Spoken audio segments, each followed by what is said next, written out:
Thank you, everyone. Welcome to our Mesa City Council meeting for March 23rd, 2026. All of our council members are present. We appreciate them. We're going to begin tonight's meeting by an invocation by Pastor Gregory Dansby from the Holy Temple Church of God in Christ. And after him, will be followed by a Pledge of Allegiance led by Sergeant Arthur Stewart, a recipient of the Army Commendation Medal with Valor and 2 Purple Hearts while serving in the U.S. Army. So if you please stand for the invocation and the Pledge of Allegiance.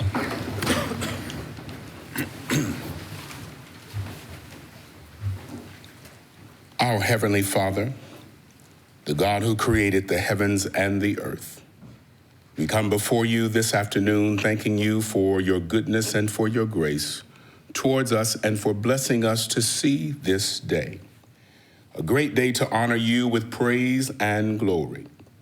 I humbly approach this opportunity in sincerity to invoke your divine presence into this room. Let your presence be felt by all those who enter. God, I ask you to lead and guide our mayor and each council member, that they have been elected as they carry out the affairs of the citizens of this great city. I ask that you lead and guide these leaders in the decisions they are tasked to make on the behalf of others. God, cover and protect this city and all who travel in and out of it. Let our city be a drawing force that attracts people and companies that will impact this city for the better. I thank you for inclining your ear to my prayer. Your word says that if I abide in your word, and your word abide in me, I can ask what I will and it shall be given. Your word also declared that your eyes and your ears are in every place. And I bless you. In Jesus' name I pray. Amen. Thank you, Pastor. Arthur, come forward.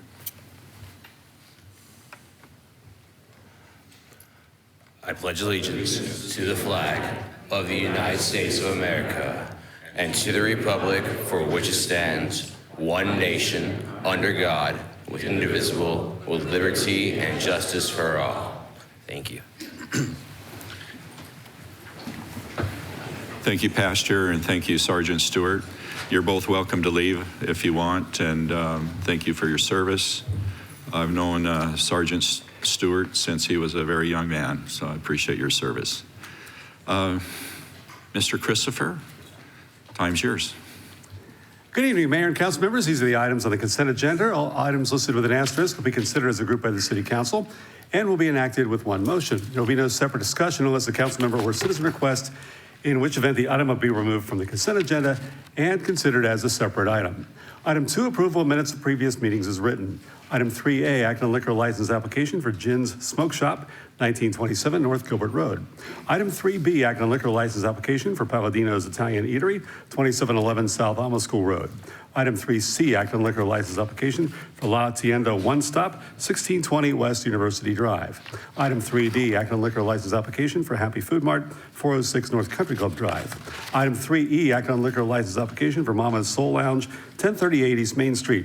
Item 3F, act on liquor license application for Salt, Sea, and Land Tacos, 2853 South Sossaman Road.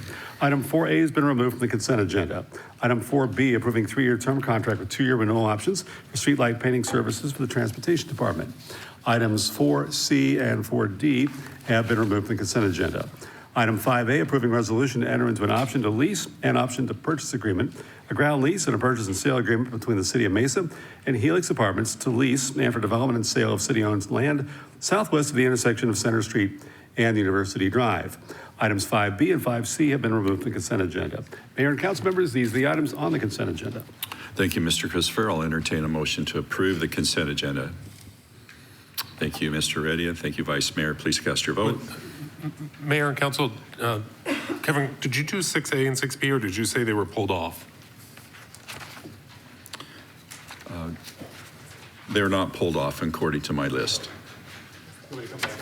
I don't think you read those, or did you read them? Christopher, Kevin. Okay, item 6A is introduction of the ordinance, zoning ordinance 25-774. This is for property at the northwest corner of Ray Road and South 71st Street, major site plan modification, amending conditions of approval of ordinance 5699 to allow for a 26,000 plus square foot industrial building. And item 6B is introduction of the zoning ordinance 25-326 for acres property located east of the southeast corner of Warner Road and South Mountain Road, rezoned with a bonus intensity zone overlay and site plan review to allow for development of a 15,344 plus square foot commercial building. And those are additional items for the consent agenda. Okay. Do you want to remotion that, or are we good? No, I think we're good. I think the intent is that's the To full read it consent. back into the consent agenda? Yes. Okay. All right, so we've had a motion by Mr. Reddy, a second by Vice Mayor, and two of us still need to vote. Motion passes unanimously. Thank you, everyone.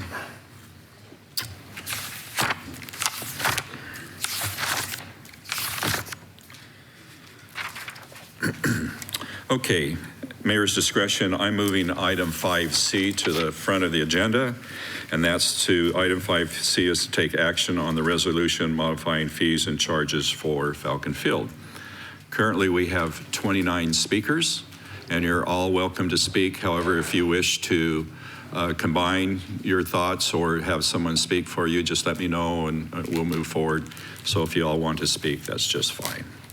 With that, I'm going to turn to our city clerk. She will tell me who's up first.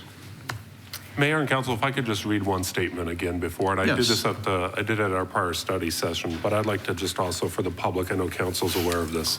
The proposed fees and charges for Falcon Field includes landing fees. Staff is proposing landing fees to make Falcon Field Airport as financially self-sustaining as possible. The fees are not being proposed to reduce noise or flight traffic, discriminate against a specific user, or favor one user over another similarly situated user. That is not allowed under the FAA rates and charges policy. Simply noise reduction in flight traffic is not part of or a reason for the proposed fees and is not part of its agenda. So I just ask that the members of the public be thoughtful as they make those comments in that regard. Thank you, Mayor. Thank you, Mr. Smith. Each one will have 3 minutes or less to speak on this topic, and so Ms. Mosley, you'll have to keep track of everyone for me. Okay? I will do that. Our first speaker tonight is Ellie Paget, and next in line after Ellie is Dan Strufert. Thank you, Ellie, and you have 3 minutes. Thank you so much for having me this evening, ladies and gentlemen of the City Council, as well as my neighbors and accomplices. I'm Ellie Paget. I'm here in opposition of the fees because I believe the policy is misaligned with how the airport generates value.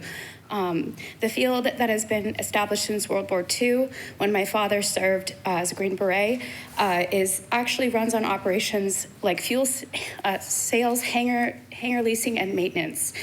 If we lose general aviation and the importance of its small traffic training, as well as starting the landing fees on other, well-established folks who, like the EAA, for example, who average age 65, we lose a lot of our local economy. And I live at the end of Mesa at the Red Rock Reserve in $1 million house, not to brag, but the point of the matter is that I appreciate the piece that comes from the smaller planes as opposed to the larger jets that are more powerful. We aren't fixing the airport's finances by charging people who are to use it. It would be better to charge people who are transient, out of state, or even increase the hangar fees on the larger aviation. Because if we do, what will happen is we will ruin the ecosystem that is currently surrounding it. And we can't get that type of environment back. We will become more like Scottsdale with larger jets and private aviation that will be louder and also more busy and destroy our small traditional ecosystem that has been existed for a very long time. Falcon Field works because of its accessibility to pilots like me and in its role in shaping pilots. Once you start discouraging, it's very hard to replicate. So I urge you to protect what makes this airport valuable and not dismantle it. Thank you. Thank you, Ellie. We'll move over to Dan, I believe. And who's after Dan, Holly? Yes, after Dan Strufert is James Maxey. Okay. Hi, I'm Dan Stroifert. I've been based at Falcon Field for probably 15, 20 years. Invested $500,000 in a hangar there. So I'm pretty, I'm stakeholder. I'm tied in.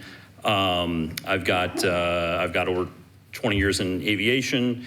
And to be clear, I'm probably not the kind of person that's going to pay the landing fee, because when I leave with my airplane, I'm out and I'm in, and I'm not going to exceed the 5 or 10 or whatever landings,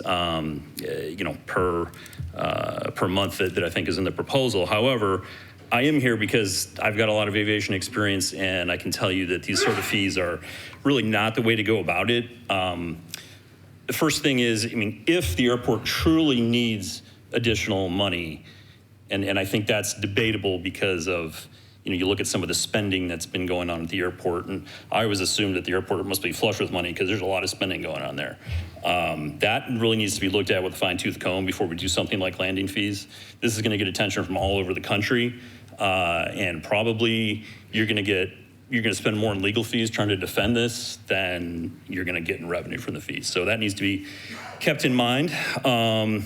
In fact, Gateway Airport, from what I've heard, runs $1.5 million in the red, and Mesa doesn't mind supporting that. So not sure why we're applying a different standard here at Falcon. The city of Safford actually tried to do these landing fees and decided they weren't working and backed off of them. So you might want to also take a look at that. In addition to, there's legislation at the federal and state level to eliminate the use of ADSB for collecting these fees. There's a whole safety aspect to this, in that there's a lot of people coming into Falcon Field, a lot of people that maybe don't like landing fees. If they turn off their transponders, 2 planes hitting each other and falling down in a house, you're going to have a lot more problems than just some shortfall. And I think the community members aren't going to like that either. Clearly, that's not legal, but if money encourages people to be less safe, they might be less safe. Not a good idea. You're looking at one other point to make is that we're establishing a whole new method of revenue collection.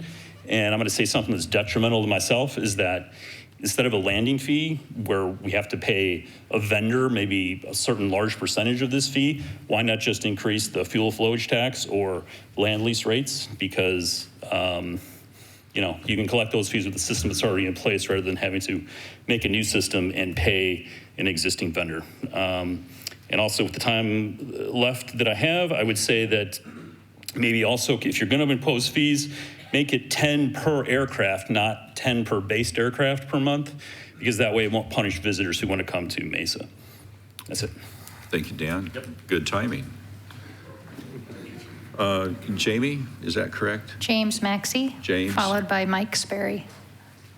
Okay.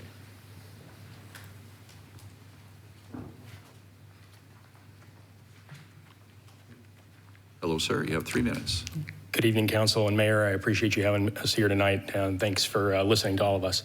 The reason I am speaking about this is when the talk of landing fees came about back in November, I submitted a FOIA request to the airport on November 21st. I've submitted many FOIA requests to the City of Mesa over the years, to Police Department, to Public Works, and I've received timely responses to every single one of them. I've heard from administrative assistants within a few days normally, and had those complied with shortly. I never heard anything from the city.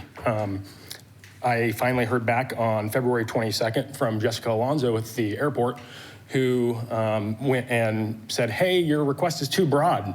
You need to rein that in. It's going to take us too much time. So I replied, and I narrowed it a little bit for her.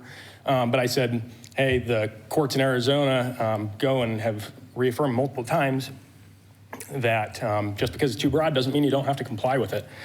So she sent me that on February 22nd. I responded on February 23rd. We're now at 122 days of non-compliance on that FOIA request.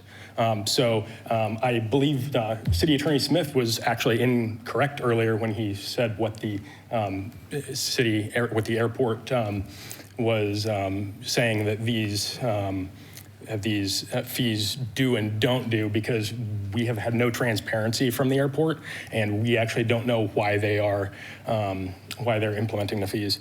Secondly, I'm here on behalf of a nonprofit organization based at Falcon Field called Falcon Flying Club. Falcon Flying Club owns and operates 2 aircraft for a group called Aviation Explorers. Aviation Exploring, there's a group called Career Exploring, and there's police explorers, there's fire explorers. It's where many police officers and firefighters have gotten their start. There's also a group called Aviation Explorers. And I don't know if anybody behind me wants to raise their hand if they've been involved in that program in the past. I was a product of that. There are many students that are a product, but what that group does is we have volunteer flight instructors, we have volunteer mechanics that all volunteer their time to be able to train junior high and high school students to fly aircraft as cheaply as possible and as safely as possible. We have many that are fire tanker pilots right now, Air Force and Navy pilots, as well as general aviation pilots and commercial pilots. And if these landing fees go into effect, our program that's been around for, I think, about 30 years at Falcon Field Airport isn't going to exist anymore because we can't afford to run it and allow students to learn how to fly. Thank you. Thank you. Next, Holly. And Mayor, I was just notified, we have several of the requests to speak are people that are downstairs in the study session room. So I'm going to give 2 names ahead of each one so they have time to start walking up. Very good. So the next person up is Mike Sperry, and following Mike will be Dan Weitzel and Brent Crow. Good evening, Mayor and council members, and thank you for inviting me. I'm a resident of Red Mountain. I'm not a pilot, and my wife and I have lived here for about 5 years. And when we first moved in, there were very few flights over our community, and as those flights have picked up pretty drastically over the last couple of years, I've read that the cost of the airport has gone up, and that the airport's also running a deficit. So I'm really here representing a lot of my members in my community who are very concerned about how this cost will be taken care of. So I guess up front, I would say we're asking you to vote yes for landing fees because we believe that the pilots that use the airport should be responsible for paying for the airport. And I kind of use an example in local golf courses. Members who pay for the membership, pay for their golf cart, pay monthly fees. Also, many of them pay a trail fee for the right to use the trail. So it's not the taxpayers that pay for it, it's the golfers. So when the airport runs a deficit, the question really becomes, how is that gap going to be filled? And we think it's only fair that the people that use the airport pay for the airport. So I think that's it. We're just asking the council members and the mayor to please vote yes for the landing fees. And that's from a lot of feedback from our community. Thank you. Thank you, sir. Holly, who's next?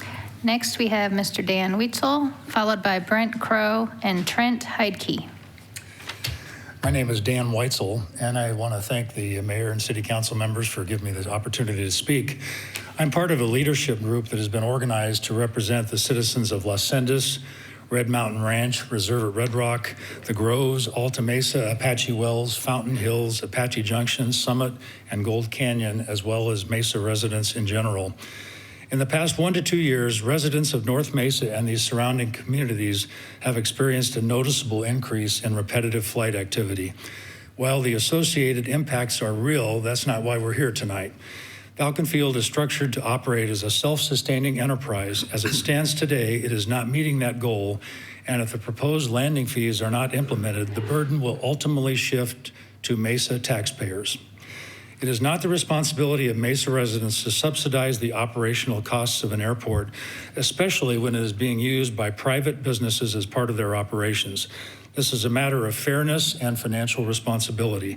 Aligning costs with use is a reasonable and appropriate approach. I urge the City Council to approve the proposed landing fees and to continue to ensure that Falcon Field moves toward a financially sustainable model in the long term. Thank you. Thank you, sir. All right. I believe it's Brian next. Brent Crow, followed by Brent. Trent Heidke, followed by Curtis Brunez. And I do apologize if I don't pronounce your names properly. Just state your name so we keep on track. Good evening. My name is Brent Crow. I live in District 6.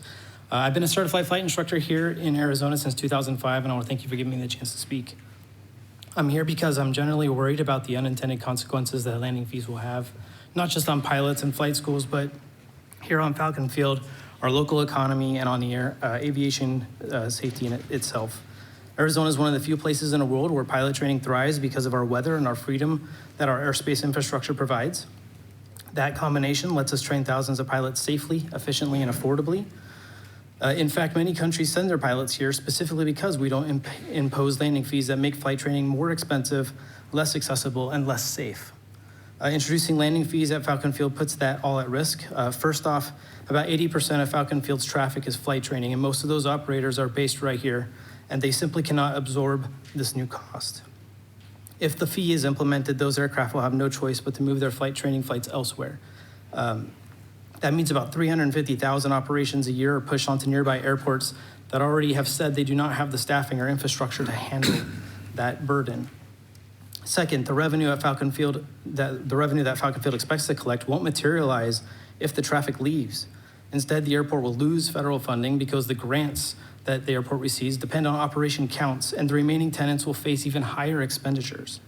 Rather than strengthening Falcon Field, the fee would weaken it financially. Third, and most importantly, this proposal introduces serious safety risks. Other towered airports in the area cannot accept the overflow, which will force students into flying farther to smaller non-towered airports with limited infrastructure. That increases the chance of mid-air collisions, runway incursions, and pilot errors. And on top of that, students will then be forced to reduce their number of practice landings simply to avoid extra fees. Less practice means lower proficiency, and that affects every future pilot who trains out of the Phoenix metro area. I also want to address that the list of comparable airports found on the airport's website. The reality is that landing fees at general aviation airports like Falcon Field are rare, and when they do exist, based aircraft are usually almost always exempt, and rates are much lower for flight training aircraft under 2,600 pounds.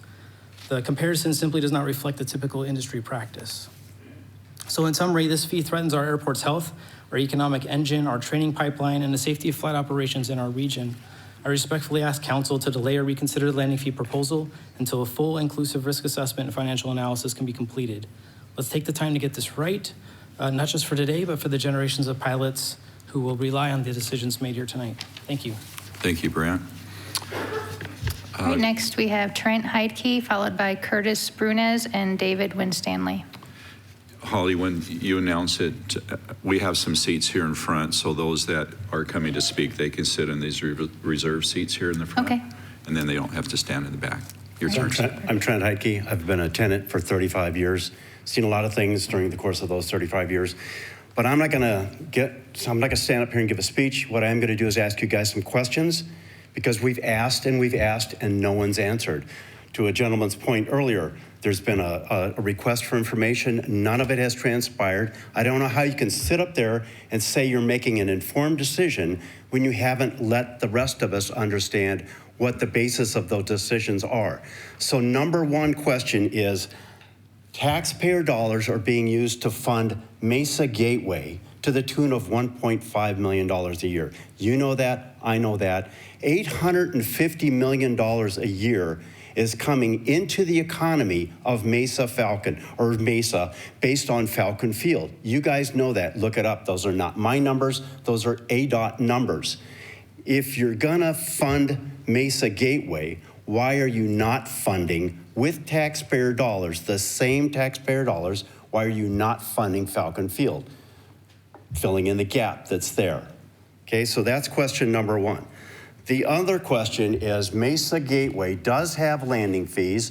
They're $2.22 per 1,000 pounds based on aircraft under 6,000 pounds. That same aircraft at Falcon would get charged $24. So $13 in a Mesa airport versus $24 at a Mesa airport. How can you square the difference between two airports, same situation? Mesa Gateway also does not charge for based aircraft either. Falcon wants to charge $20 a landing for based aircraft. Yeah, they're going to give us 10 free landings. Yeah, that's fine, but some of us don't just fly 10 times a month, okay? So that's the other question that I've got tonight. Another question is, help me understand, after 80 years in operations, since World War II, as was pointed out earlier, all of a sudden you wake up one day and figure out there needs to be landing fees? Who did not see this coming for the past 10 years, for the past 20 years, and all of a sudden now we've got an issue that requires landing fees that are quite frankly egregious based on the rest of the country, let alone your own Mesa Airport that's right down the road. So I don't understand how you can sit there again and claim to make an informed decision based on information that you've been given that we haven't been given, and that the incongruities just don't line up is the bottom line. Next is... You have 5 seconds, sir. Okay, I'm good. All right. Thank you, guys. All right. Thank you, Trip. I wrote some of your questions down. We'll get to those. Next person. Curtis is next, and followed by David Winstanley and Carl Storkman. Hello, Good Curtis evening, again. and thank you for the time. I'm a local resident. I'm an airplane owner. I'm a pilot. I'm a 30,000-hour pilot, check airman at a major international airline. I'm a designated pilot examiner. Previously, I was the CEO of one of the biggest flight schools here in the Valley. I also started the United Aviate Academy, so I'm pretty familiar with the airspace, with flying in the area. I'd like to speak a little bit about fees. Without a doubt, the airport has a right to seek self-sustenance, and no one really doubts that. Fees are acceptable, landing fees are acceptable. What I'd like to point out is that landing fees on based aircraft are completely without precedent. So to cause the based aircraft to have to suffer landing fees is essentially to try to deny them access to the airport. There are 5,000 airports in the United States, and 4,999 of them don't tax based aircraft that are doing training missions. So to do that puts you in the league with LaGuardia, JFK, Newark, Chicago, Atlanta, right? You'd be taxing the flight training airport planes right off the airport. So we don't think, many of us don't think that is the right way to go about the fee generation. There are alternatives to generating fees, and I think that should recognize the fact that the #1 producing nation for pilots in the world is the US. The #1 region in the US for producing pilots is Phoenix. The #2 airport in Phoenix is Falcon. This is an essential part of our aviation infrastructure and of our national interest. To do something that would be so contrary to the based businesses that are so vital to the national interest isn't in our best interest. So we have submitted, and I know the mayor and the council people are aware, we have submitted some ideas for different methods of revenue generation, and I'd like to advocate that you take the time to seriously consider those, do the objective benchmarking that's necessary, and when you do that benchmarking, you're going to find out that taxing the training businesses that are at the airport isn't the right way to do it. So fees are appropriate, raising the fees is probably appropriate, taxing training entities off the airport probably ought not to be appropriate. The modeling that has justified this isn't accurate. To think that the flight training activity or the activity at the airport would only go down by 10% is a fiction. It'll go down by a great deal more than that. So the actual construct doesn't work. It doesn't work, and if you were to adopt it, you'll find out that it doesn't work. So I'd like to be part of the solution, and I know a lot of other people here would too. Thank you. Thank you, Captain. Mr. Winstanley. It's followed by Carl Storkman and Todd Bristol. So Carl, if you'd like to come up and take a seat up front. Good evening, Mayor, council members, and staff. My name is David Winstanley. I live in District 6 near Eastmark. I would like to speak in favor of the proposed fee increases at Falcon Field. In particular, I would like to support the concept that any city enterprise must be fully self-sufficient. Much like the capacity fee that was passed back in December, which was growth for growth, Falcon Field must pay for itself and not burden the general fund, and that is the rest of Mesa citizens being taxed. I recognize that some cities subsidize their airports because they believe them to be sufficiently valuable to spend citizen taxes to keep them open, but I would argue that with 2 Mesa City airports, we cannot afford to do this. The city budget is already taking a 2% cut given the current economic conditions, as we learned in the community budget meetings last week. Thank you for those, by the way. And we cannot afford another burden. It was of considerable interest, and my reason for speaking is in the Southeast Valley, we had debates on this subject, and you might say why. And the answer is that some people thought the landing fees were too large, but they did not understand, even my fellow conservatives, that without them, other taxes would have to be increases or other services cut in order to cover those costs. The history of Falcon Fields using funds from land sales to prop up its operations was not known to many of the residents in the Southeast area. And the result of the debate was that we should keep the Falcon Field being an enterprise and keep it self-sufficient. I urge you to pass this resolution and keep Falcon Field open and self-sufficient. Thank you. Thank you, Mr. Winstanley. Carl, you're up. Who's next, Holly? After Carl is Todd Bristol and Chris Nugent. Hello. Thank you for having us speak tonight. My name is Carl Starkman. I am one of the business owners out of Falcon Field. I probably represent the smallest flight school out of the field. We've got 6 employees, 4 total aircraft, and these landing fees would effectively cripple our ability to compete and keep our doors open. So, I think as you can all see, right, these landing fees, while they are not designed to specifically target flight schools, are definitely going to hurt us a lot, right? They are going to completely inhibit our ability to operate out of the airport, a $20.35 landing fee per landing.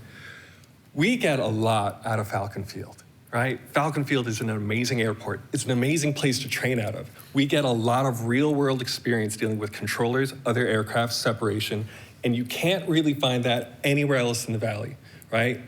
Falcon Field, as an amazing place, needs to be able to remain a public airport with free access to airport operations. This doesn't just hurt flight schools, however. This is also going to wildly impact local businesses in the surrounding area, right? We are common patrons at the Fix, Venezia's Pizzas, Milano's, right? If we're forced to shut our doors, our students are gonna leave. If the students leave, the local businesses are also gonna lose revenue. The rampers are gonna lose revenue. The tower operators are gonna lose revenue. Their entire pay scale is based on the amount of flights operating in a particular day, right? Those are some of the best tower controllers we have. They are rock stars. They are amazing, amazing controllers. And the way that we get good as pilots is by practicing in these crazy busy environments. A lot of my peers have moved on to 121 and 135 operations, and their success and commandability in an aircraft is largely thanks to their experience in Falcon Field. Now, I know that this proposal is not specifically designed to target any particular operation. However, the proposed landing fees are significantly and almost directly, it would appear, to be designed towards small fixed-wing aircraft, right? Which are, as we all know, primarily operated by flight schools, right? So, thank you again for listening to this matter. We urge you to vote no and at least reconsider. The flight schools at large are willing to work with you to help find a better self-sustaining financial solution, right? There are other ways to do it. There are better ways to do it. We can model ourselves after Deer Valley. We can also just come together as a community to find a better way to do this. Thank you for your time. Thank you, Carl, for your time. Todd? Todd After Todd, we have Chris Nugent and Thomas Noon. Thank you, Todd. Good evening, everybody. My name is Todd Bristol. I'm a pilot and a attendant at Falcon Field for about 20 years. And, when the local and federal governments come up with these proposals, they do the best they can with the information they have. But sometimes they miss out on a little more depth and research, and there are a lot of unintended consequences. I'm going to play an audio clip from a video from Tom Costello on on NBC about the Potomac crash that happened, and there's a lesson to be learned from this, so please bear with me. Newly released NTSB video capturing the mid-air crash at Reagan National Airport 1 year ago this Thursday. An Army helicopter crashing into an American Airlines regional jet. All 67 people died. With family members in the room, NTSB investigators today identified a long list of contributing factors for the crash. There is no singular person to blame for this. These were systemic issues across multiple organizations. Investigators determined the chopper was flying 100 feet too high, relying on altimeters that the Army knew were inaccurate. The chopper also flying with its ADSB precise location transmitter turned off. We should be angry because for years no one listened. This was preventable. So as you heard, she said it was preventable. We're talking about the ADSB that you guys are going to be using to actually tag these aircraft coming in. And one of the things is, if you could hear from what they talked about, is a lot of the things they knew that could happen, that could bite them in the butt, but they decided to roll the dice and just say, you know what, we know that the altimeters were not working right. We knew that the ADSB was turned off for the military planes, which they're allowed to do, but look what happened. So again, the highlight just caused, they talk about the things that contribute to the accident, and the ADSB didn't cause the accident, but it's one of the contributing factors. And in aviation, what you have is a lot of contributing factors called the error chain. And if you remove one link from that chain, the outcome is different. In this case, it would be life and death. I mention this because they specifically called out the ADSB system to track the aircraft. And of course, you plan to collect the fees on that. It's a powerful tool when it's used for safety, but not for generating money. The meeting they had their ADSB on during a flight, but it was off because the military is allowed to do that. My point is that you're planning to use the same ADSB to collect fees from the aircraft that land at Falcon. In effect, you're taxing them. I have spoken to many pilots over the few months, and I have heard some say they would just turn their ADSB off and avoid landing fees altogether. Point is, humans are dumb. They do dumb stuff. And although using ADSB to collect fees won't actually cause the accident, it will contribute to a factor that the attorney could use as a partial source of compensation for a claimant. Even worse, a pilot with their ADSB in the off position could cause a misrepresentation of what controllers relay to pilots and contradict their perceived landing sequences. It's happened to me. Results in another incident and complaints about pilot's death like myself. I have already experienced a close call when another pilot miscalculated the number of targets in the pattern using ADSB. Todd, yep. Your time's up. Okay, thank you. Sir. Thank you. All right, we know how you feel. Chris? After Chris, we have Thomas Noon and Gus Palmisano. Okay. Chris? Thank you, Mr. Mayor and council members. My name is Chris Nugent. I'm a Mesa District 5 resident, and I'm also the president of the Arizona Pilots Association. APA, as we're known, is a nonprofit organization that advocates for general aviation in Arizona. We run an aviation education program for students through our scholarship program, and our members support community service organizations like Flying Samaritans and Angel Flight out of places like Falcon Field. First and foremost, I want to acknowledge that this is a complex issue. It doesn't have an easy solution, and it faces both the community and Falcon Field itself. I do want to reiterate the recommendation from AOPA, Aircraft Owners and Pilots Association, APA, and the Arizona Aviation Safety Advisory Group to defer this vote until the following high-level actions can be completed. Establishing a Falcon Field Advisory Board consisting of residents, airport users, businesses, and the airport administration. Charter the advisory board to complete a financial review of the current fee proposal, including the methodology used to develop the landing fee schedule to ensure that they are fair and reasonable, and to evaluate other revenue sources such as FAA minimum standard fee programs, which some airports like Goodyear and Deer Valley use, perhaps changes to the Falcon Field transaction privilege tax, and finally, landing fees if required to make the airport financially self-sustaining. And finally, charter a separate group under the advisory board to revisit the current Falcon Field Fly Friendly program to mitigate the noise impact, congestion, and the safety issues that are currently concerning the residents at Falcon. Again, we recognize this is a complex issue, and our organizations stand ready to support you in that endeavor. Thank you, sir. Thomas, correct? Correct. Followed by Gus Palmisano and Stephen Devine. Good evening. I'm the owner and operator of Leopard Aviation, second largest flight school at Falcon Field. I've got copies of what I'm going to read to you tonight, if anybody needs a record. This proposal will impose significant, if not financially ruinous, effects on our family and Leopard Aviation. We request that you exempt tenants and subtenants of Falcon Field from this proposal. One of the reasons is because I signed 3 years ago, before spending $8.5 million improving the airport and buying airplanes in reliance on a 40-year lease. Section 9.2 of my 40-year lease says, landlord agrees during its ownership of the airport to operate and maintain the airport and its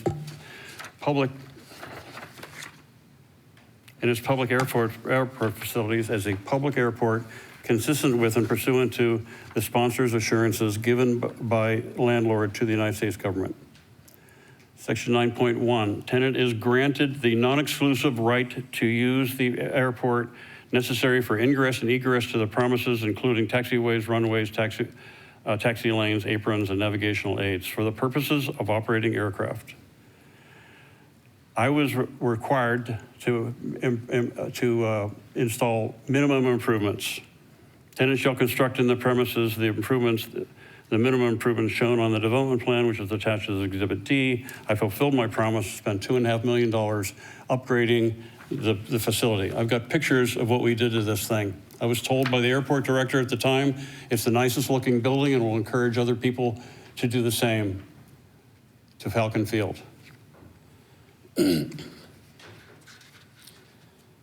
This landing fee proposal, in effect, takes the cost of the operate and maintain promise made by the City of Mesa, the landlord, and puts it back on Raintree Investments Family Limited Partnership, the tenant, and Leopard Aviation, the subtenant. In the lease, I was told that the land lease cost would be $600 a month plus annual CPI increases. The landing fee proposed threatens to increase that to approximately $65,000 a month. And I can tell you that'll take us from the black to the red, and we will stop flying airplanes at Falcon Field, which is, I believe, the entire intention of this thing, when it's that severe. We can put it all back on our students, and I can tell you 95% of our students are very, very price sensitive. Our volume will go down a half if we do all of it, at least a half. We deal with this every day. 19 out of 20 students come in, they want to take lessons, they want to have a career as a pilot, they can't qualify. FICO scores are too low, they don't have enough money saved. 19 out of 20 go away. So it's a very price sensitive group. If we put this back on them, they're going to stop taking lessons. Thank you. Your time's up. Appreciate it. Thank you, Thomas. Can somebody hand these out? Yes, I want. You can hand it right here to your right. Holly, who's up?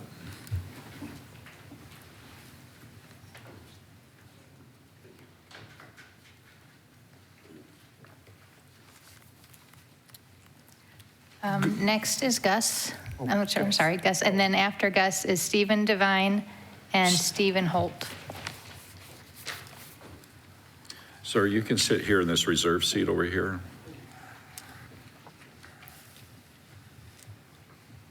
All right, go ahead, sir. Mayor, council members, thank you again for letting us have the opportunity to speak about this tonight. I spent the better part of the last half hour listening to everybody, and a simple question keeps going through my mind. We live in a country where our economy is built on you pay for what you use. Should the users of anything not pay for what they're using? The issue before the council this evening is really a very simple matter of dollars and cents and fiscal fairness. If I leave the meeting tonight and I take the light rail, I have to pay to use it. If I go to a gas station, I have to pay to use what I use. If I go to the grocery store and pick up a loaf of bread, I have to pay for that product. Likewise, those who use Falcon Field, and especially those who use it in high frequency, should contribute to the cost of the wear and tear on the runways and the facilities, resulting from the high level of flight operations annually, nearly as high as Sky Harbor Airport. Let me remind everybody of that. We're approaching 500,000 operations annually. This evening, you have and will likely hear more concerns from flight school representatives and pilots that a $20 landing fee will be devastating to their businesses. I've operated several businesses in my lifetime, and this nominal fee is simply part of doing business. It's no different than increases in rent or utilities or advertising that business owners face every day. It's the cost of doing business. As a taxpayer, I have no problem with my tax dollars going to freeways or schools or libraries and infrastructure that we all use. However, I do have a problem with my taxpayer dollars going to pay for the maintenance and repairs of runways and facilities that I have never used and will likely never use in the future, especially when those facilities are heavily used by commercial entities operating as part of the business for profit. As Mesa residents, we are respectfully asking you to vote yes on landing fees. We trust you to protect your constituents from the current and future costs associated with maintaining Falcon Field. Taxpayers should never be forced to fund business profits of any kind. Thank you.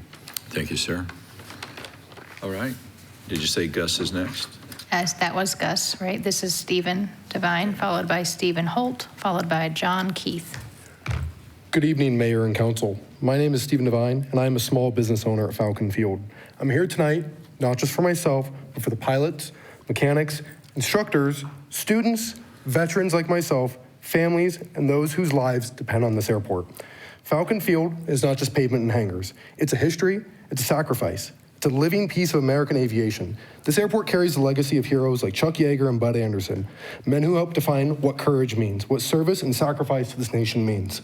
To place burdens on Falcon Field, it's not just bad policy, it's a disservice to their legacy. These landing fees will not just change and hurt airport owners, they will punish opportunity and growth of future aviators. People to become pilots, this is an absolute burden and a hurdle to them. You're going to be killing businesses such as myself. I own 3 airplanes and I have 42 students. I've come from nothing and I've now made this into my positive business. Let's be honest, for many of us, this is not just a small change. This is a threat to our survival. Businesses will close, jobs will be lost, aviation activity will leave Mesa, and once it's gone, you can't simply bring it back. Falcon Field has served this community for generations. It has brought jobs, education, commerce, tourism, and pride to this city. Now the people who have invested their lives are being told to pay more just to stay here. As someone who grew up in a small general aviation family, I know what it means to serve my community, and I know what it means to serve my country. And what this board is deciding to do is going everything against what they stand for. This proposal also raises serious concerns with the FAA's standardized use of ADS-B-related tracking for fee enforcement. That is not what safety systems are meant for. You're going to be creating an absolute disastrous safety issue. And it sends the completely wrong message to the aviation community, which is built on a culture of safety and integrity.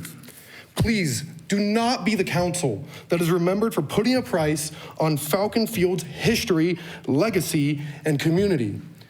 You're gonna be known, if this passes, as a board of community and the council members that destroyed the legacy of this airport and destroyed Falcon Field. You're gonna be turning your back on thousands of individuals, thousands of your voters and constituents. If you do this, you will destroy the airport. You will absolutely wreck it. Again, I'm speaking boldly and loudly, but to everyone out here, we know what this is really about. This has nothing to do with the fees, and that's why the FOIA requests have come out. It has nothing to do with you guys trying to generate revenue. We know. It has to deal with noise abatement. And on that, all I have to say is please, at the end of the day, look at the history of what Falcon's done, look at what's done for its people, and look at what it's done for the community. I thank you for your time, and thank you for being here. Thank you, Stephen. Next speaker. Another Stephen Holt, then John Keith, and then Emmanuel Lucero. My name is Stephen Holt. I'm here to talk about the Young Eagles program at Falcon Field. Before I do, I think I have enough time. Let me just put a couple things in context. One is I'm a new pilot. I got my pilot's license at 62 years old. I got about 200 landings before I got my license. So just to give you the idea that at $20 a pop, that's $4,000. I think I spent $17,000 on my pilot training, and I got at Red Rock Flight School at Falcon Field. So it's a pretty big increase if you're going to pass it on to the students, right? Percentage-wise, $4,000. The other thing is, 10 landings a month. That seems reasonable, but you get a day where the crosswinds are just good, like you might have a 10-knot crosswind. That's a great day to practice. So I might go out and do 7 touch and goes to get that down, because I don't ever want to land in a crosswind, but sometimes I have no choice. And you have to practice on the days that you can. So just keep those in mind if you're thinking about 10's enough. Not always.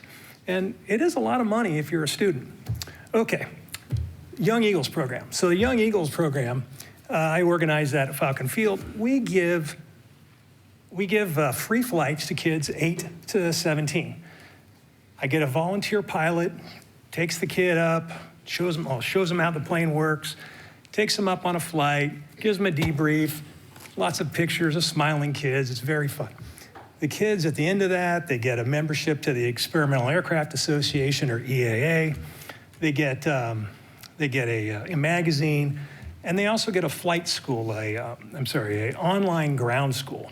So any kid who's, usually 12 to 15, those kind of kids, they're interested in this stuff. They go onto that online school, and everything that they need to learn to get past the written FAA test is provided on that. And so you get a lot of kids who really get into the program. It costs the pilots about $75 to $150 to give a flight. And that's based on engine wear and fuel and oil. And that's, planes are expensive. We don't collect any money. They're all free. We're not allowed to collect money because of FAA regulations. So, it's hard to get the pilots to give flights, and now I'm going to have to ask them to pay $20 out of pocket. I really worry that this program's going to go away, and that we just won't have pilots that volunteer. I spend most of my time tracking them down. And I'll leave you with this. I got an email yesterday from a guy, his son, Tim O'Hara Hayworth, just got out of the Air Force flight training program, finished it near the top of his class. He's going to start flying C-130s. When he was 8 years old, he got a Young Eagle flight through the EAA, and he got his pilot's license through the Explorer post here at Falcon Field. Thank you. Thank you, sir. Next, we have John Keith, followed by Emmanuel Lucero, and then Robert Graham. And for those of you waiting, there's a seat up front for those that will say on deck. Go ahead, sir. Thank you, sir. Thank you guys for being here. We appreciate your time. Everybody behind me, including the pilots, instructors. We've all heard of the FAST FAA safety team. I'm one of the representatives. I was thankfully given that the top representative accolade in 2024. Brent Crow also received it. We echo what Chris Nugent said from Arizona Pilots Association. We also echo what Arizona Safety Advisory Group is echoing. We are concerned with the volume that's going to leave Falcon to an already busy, very unique situation. The airspace here is really good, so is the weather. That's why everybody trains here. It's a great place to train. I've done it all here. This is concerning beyond just a basic concern. This is going to get ugly real quick when these flight schools leave and go to other airports that are already taxed, who also have controllers and airspace that's already completely saturated. If we add more planes and more volatility to that, it's only going to make it unsafe. We can't speak on behalf of the FAA saying we want fees or we don't want fees. We're going to be transparent about that. That's up to you guys to decide that. But we are letting you know some of the changes that will occur here in the state if you let these fees go. If you guys have any questions, I'll be sticking around afterward as a part of the FAA to answer any questions you guys may have. Thank you, sir. Next, we have Emmanuel, followed by Robert Graham, followed by Carrie McPherson.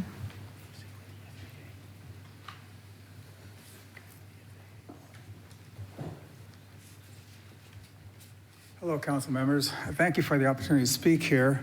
I'll be brief. I'm a newbie, so Just state your name first. My name's Emmanuel Lucero, Okay, thank you, sir. and there was another designated speaker who is more articulate and topic specific than I, but unfortunately he doesn't know. It's a time factor. So I just want to comment that we're residents in Sky Mountain Estates, and I was aware of Falcon Field. I like the museum there and whatnot, but I don't see it useful otherwise. And I grew up in LA over by Los Angeles International Airport. Had friends that lived on the runway, and it was extremely loud, excruciatingly loud. You would pause in mid-sentence before the plane flew over, and then you could speak again. And we lived over by Jake's Ranch, which is by Gateway, and that takes commercial flights and whatnot. But there was no problem with low-flying aircraft. And over the years here, 4 years in residence, there were planes, it wasn't a problem. But now it's become a problem, increasingly so. I am retired, so I'm a homebody. So I go outside and kids are out of the house and take the dog out. And there are planes flying over constantly, much more so than our first years of residency. And so I'm a taxpayer, like many of the people here. And I don't agree with taxpayer dollars being used to fund this. I think the airport should be self-sufficient in that regard. That's all I wanted to say. Thank you, Emmanuel. Well, certainly, thank you for the opportunity. You bet. Okay, next, we have Robert Graham, followed by Carrie McPherson and Chris Goetz. Hi, my name is Robert Graham. Good evening, Mayor, members of the Mesa City Council. I'm a Mesa resident. I've lived here about 12 years. I've lived in Arizona my whole life, I'm being 49 now. I'm here tonight because I believe the current approach to funding Falcon Field is not sustainable long-term. Falcon Field is a very active airport with private jets, training operations, and other aviation use happening throughout the day. That level of activity creates real costs, runway wear, maintenance, staffing, and ongoing operational needs.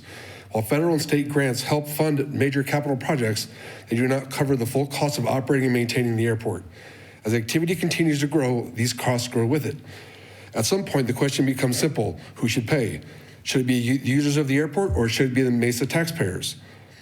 I believe in a straightforward principle. If you use a service, you should help pay for it. That's how we approach many other city services, and it should apply here as well. Meaning my daughter in junior high, if I want to use an auditorium at Shepherd Junior High, I'm expected to pay for that service to be able to use it. I can't just I'm a citizen here, they can't expect me to go and be able to use an auditorium, that takes electricity, takes staffers at the school to allow me to do that. So I expect I'm gonna have to pay something for it to use it. Landing fees are not unusual. Airports across the country use them as a standard tool to help remain financially self-sustaining and reduce reliance on general tax dollars. This isn't about restricting aviation or targeting any particular group. It's about fairness and responsible budgeting. Mesa is growing, airport activity is increasing, and the cost of maintaining the infrastructure will continue to rise. It is not realistic to expect taxpayers to absorb those costs indefinitely without asking users to contribute. I respectfully ask the council to move forward with implementing a fair and reasonable landing fee structure so that Falcon Field can remain sustainable without placing additional burden on Mesa residents. Mesa taxpayers should not be expected to subsidize airport operations now or in the future. Thank you. Thank you, sir. All right. Next, we have Carrie McPherson, followed by Chris Goetz and James McCartney. Okay. Thank you. State your name, please. Carrie McPherson, and appreciate the chance to talk to the City Council, Mayor, and City Council. There's a lot of things that everybody got a letter from me. Hopefully you got to read it. I got responses from a couple. I won't go over those items. A lot of things have been said already on that, but there's a couple items during the council study session that I saw that I wanted to kind of comment on. And it's been brought up a number of times about the FAA Grant Assurance 24, being that the airport with its fees has to be self-sustaining. But when you read the whole thing, it's self-sustaining as possible, as close as you can. Doesn't mean it has to be 100%. There's nothing in there that says funding can't be provided from some other source besides just those fees. And that was stated that, I don't know how these other cities get away with it. Well, they can because it's not, there isn't anything that prevents it, so to speak. Ideally, the fees should pay for everything. One of the items that I don't think has been really talked about a lot, but out of the Falcon Field Airport site, the ASU economic benefit analysis, the 2.2 million benefit daily and 811 million, and this is annually, benefits the city because of Falcon Airport. So the fact that there's this benefit going to the city, it's not like the airport's taking away. If it needed a little bit of funding from the city, that shouldn't be an issue. There's a lot of these places, okay, yeah, you have to fund yourself. They're not looking at the service that's being provided also to the city and the benefit that all residents get because of that, not just the airport users. The landing fee that's being proposed is really excessive. When you do look around the country, I did a quick study of that. For majority of airports that have landing fees, if you're under 6,000 pounds, you're exempt. If you're based there, you're exempt. They're more designed for corporate, larger aircraft, that type of thing. Those individuals that can afford to push off additional costs and stuff, unlike myself as a general aviation pilot, I'm retired. I do a lot of volunteer flights for Angel Flight and for Blood around Arizona. I'm paying for all my stuff. There's no way for me to get money to do any of that. It's just another burden on me. Yes, 10 flights are considered free, but again, depending on what's going on, I can burn through those. And it's just another cost on top of everything else I'm doing. I think this is the landing fee thing is based on a false premise, is that you can fund these with landing fees. We're gonna lose tons. Well, first of all, anybody from out of the area, they're gonna go to Chandler, Deer Valley, Scottsdale. They're not gonna come to Falcon. I know what I do when I go looking, and if there's a $20 landing fee and I can go over here and not pay a landing fee, I'm not gonna pay the landing fee because fuel and everything else is about the same. So I just wanna make sure that maybe postpone the thought, and I like the idea of doing some deep delve into what's actually going to happen, but I think the impact on the city of Mesa, not just the airport, is going to be pretty drastic. Thank you, Kerry. Thank you. You bet. Chris is next. Followed by James McCartney and Kevin Kirtle. Well, council members and mayor, thank you for your time. My name is Chris Getz. I'm a private pilot out of Falcon Field, and I'm here to ask you to make the right decision for Mesa and Falcon Field, and for the people who keep that airport alive. Because this proposal is not just about revenue, it's about whether the city will protect one of its greatest assets or start charging it into decline. Falcon Field is not a burden on Mesa, but rather a pillar. It is one of the region's most important general aviation airports with more than 800 based aircrafts, a long history of training, airport dating back to 1941, as others mentioned, and an economic footprint the airport itself says exceeds 811 million, which rises to 6.8 billion when adjacent Boeing activity is included. That is not something you weaken lightly, it is something you protect. And yet tonight we are considering a policy that hits the very people who create that value every day. The flight schools, the instructors, the student pilots, the small operators, the aircraft owners, the local aviation businesses. These are not people draining Falcon Field, these are the people making Falcon Field matter. So let's be honest about what a landing fee means for Falcon Field. It's not just a fee on pavement, it's a fee on practice, training, and safety. And that is exactly why so many pilots and operators are alarmed by this. At a training airport, repeated landings are not abuse of the system, they are the system. That is how pilots are trained, that is how proficiency is built, that is how safety is reinforced, that is how accidents are prevented. The city's current proposal would charge most base aircraft about $20 per landing after 10 free landings each month, with the city saying the goal is to generate at least $2.6 million annually to keep the airport financially self-sustaining. Pilots and flight schools have already warned publicly that the fees would raise training costs, hurt safety, and could force some schools or operators to relocate. And if that happens, the damage will not stop at the runway. When training activity leaves, jobs leave, maintenance work leaves, fuel sales leave, students leave, business momentum leaves. And once the aviation ecosystem is damaged, it does not come back easily. The airport has taken decades to build what it is today, and since 2023 alone, yearly operations at Falcon Field have increased by roughly 120,000, much of it tied to the kind of training activity that repeated landing fees will hit the hardest. So this council is not being asked to approve a harmless adjustment. You are being asked to approve a policy that can make Falcon Field less competitive, less accessible, and less useful to the people and businesses that really depend on it.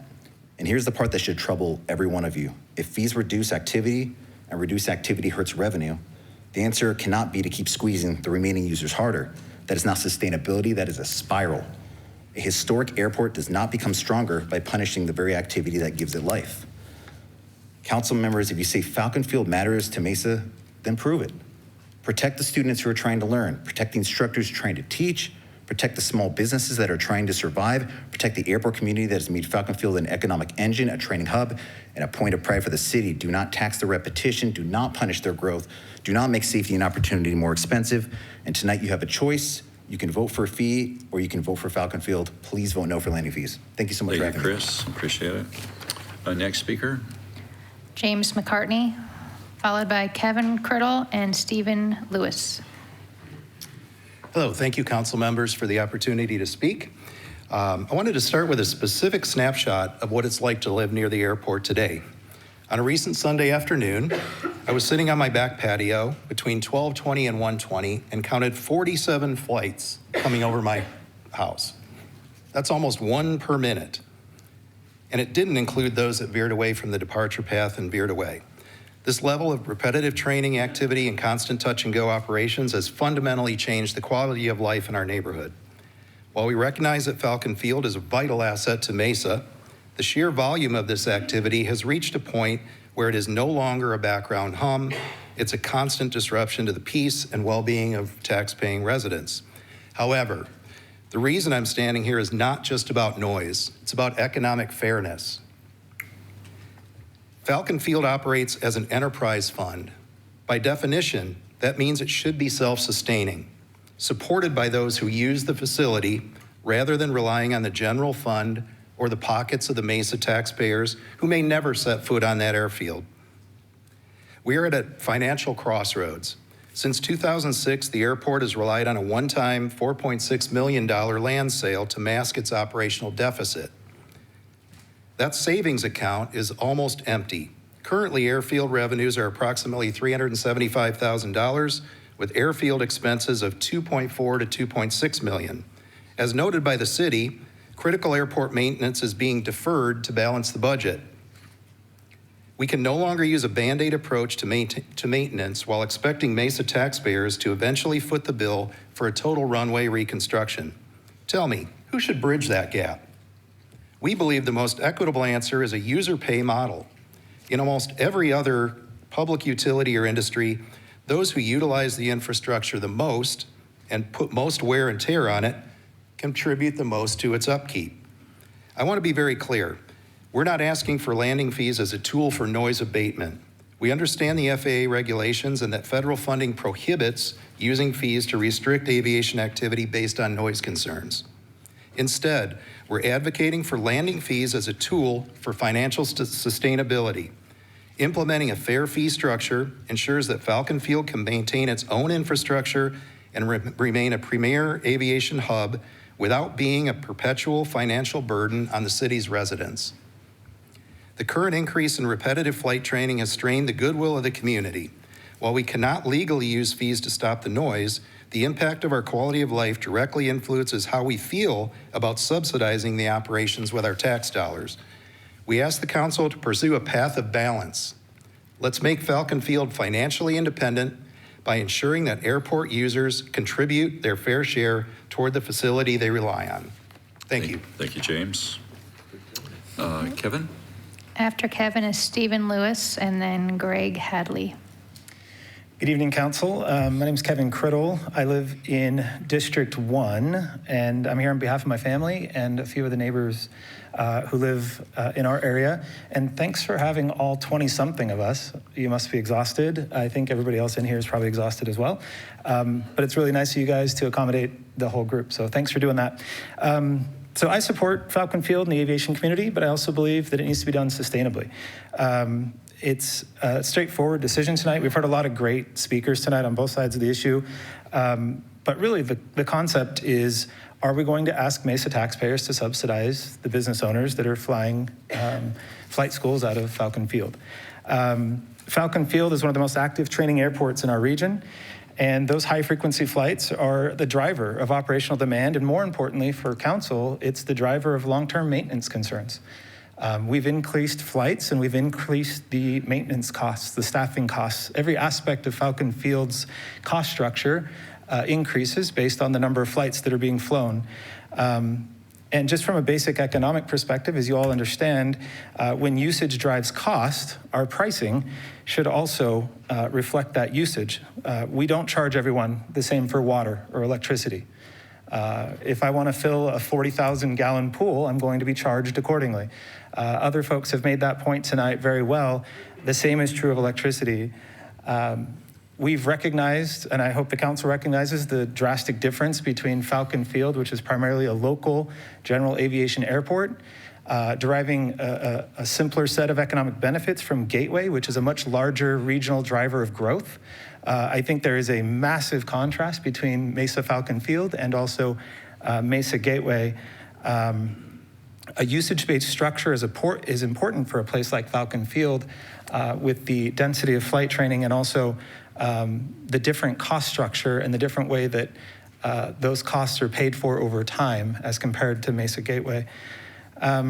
It's also important to recognize that landing fees aren't that unusual, right? Like, this has been a tool that's been used in similar communities for a long time. It's to address a very specific funding shortfall.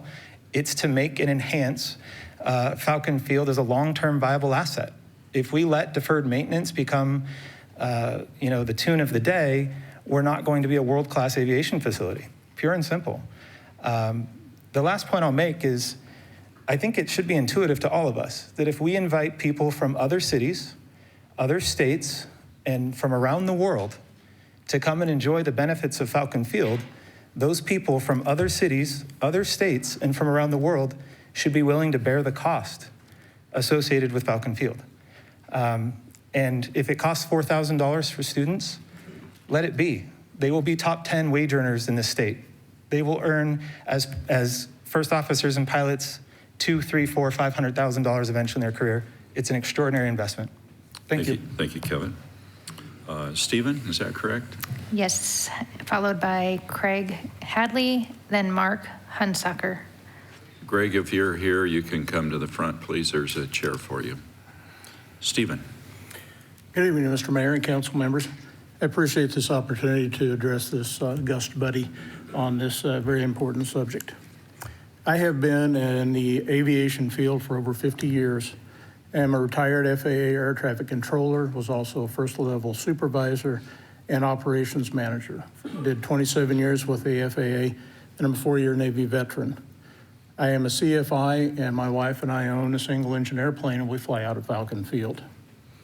I stand in opposition to this proposal of the landing fees at Falcon Field. I do not command the language to tell you how strongly I oppose it. I did meet the airport director a couple of weeks ago. She was very hospitable and pleasant enough. But with all due respect, I believe the director has lost her way. There is no one on the current staff who is an active pilot. Consider that for a moment. There's no subject matter expert on staff to provide input for somebody who actually uses the facilities. I understand that the current director has been at her position for approximately 20 years, and that makes her a career bureaucrat out of touch with the aviation community, who she should be working in concert with. I believe this is time for the airport director to go. The director believes that she has a good relationship with those who have businesses at Falcon. She is fooling herself, and by extension, she is fooling you. In my opinion, the problems have been created by the aviation department at Falcon. I am pro-business. I don't believe that the aviation department did anything to manage the growth over recent years. Instead, the aviation department hid behind the FAA's requirements And this is a classic example of government creating a problem and then stepping in to solve it ineffectively. I understand the airport management has over 25 stipulations for FAA funds. There should, in my opinion, have been a series of approved minimum requirements during business applications. It's a like I said, it's a classic tale of government in action causing a problem that now they are trying to solve. I'd ask you that you remember the heritage of Falcon Field as it started and honor its history for those World War II pilots who began their training there and served and sacrificed for freedom. For those who have come behind them and vote no for this horrific proposal, I thank you for your time, your attention, and your consideration. Have a good evening. Thank you, sir. Appreciate it. Next speaker. We have Greg next, followed by Mark Hunsaker and Jeff Whiteman after Mark.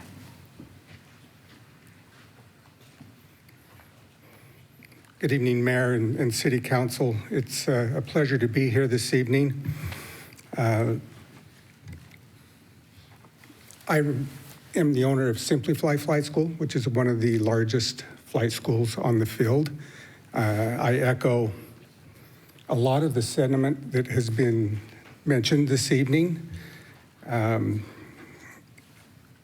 particularly want to point out the detriment that this will be to my business, to my students, to my flight instructors, to my mechanics, to everybody that I employ here at Falcon Field. We do pay a lot of the expenses out there already in the rent and the fees that we already pay out there. I am also very concerned about the safety and the issues that this will cause as it forces us out into the other airports, particularly the uncontrolled airports, and the amount of traffic that will be out there from all of the flight schools. I feel like this is going to be detrimental to the airport as a whole and will not benefit the airport at all. In fact, I see business going down. And as has already been pointed out, the city generates, or the airport, economic engine that the airport is for the city, generates $811 million annually for the city of Mesa.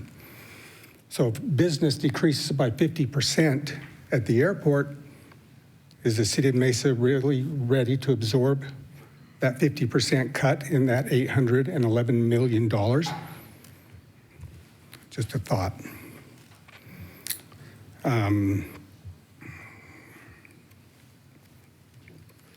Also, with the growth of the airport, I find it hard to believe that there's going to be that much of a deficit. I too echo some of the other things that have been said tonight, that the airport management is out of touch with the airport, and that the airport has been mismanaged for years. And something needs to happen. I feel like this is trying to throw money into a pit that's not going to solve it. I would welcome the opportunity to be part of an advisory board to make the airport self-sufficient, to help make the residents of the area to find a solution for them as well for the noise that's going on that they're suffering with. I do feel for them. And I think there are some solutions, but I don't think this is the solution. So I'd encourage you to please vote no for this, and then let's find a better solution for all. Thank you. Thank you, Greg. Mark Hunsaker, followed by Jeff Whiteman. And then Justin Durand after Jeff. Somebody left sunglasses? Okay. Thank you, Mayor and council members. Mark's behind you. He's coming for his glasses. Here we go. Thanks. Got you covered. Thank you. Thank you for having us tonight. I know this is a long list of people that would like to speak on this matter. It's got some touchiness, I know, for occupants and tenants at the airport, but as well, I come as a constituent of the area.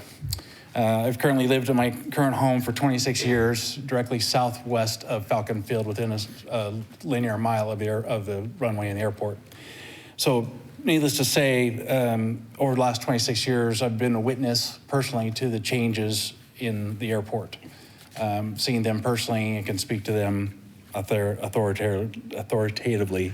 Excuse me.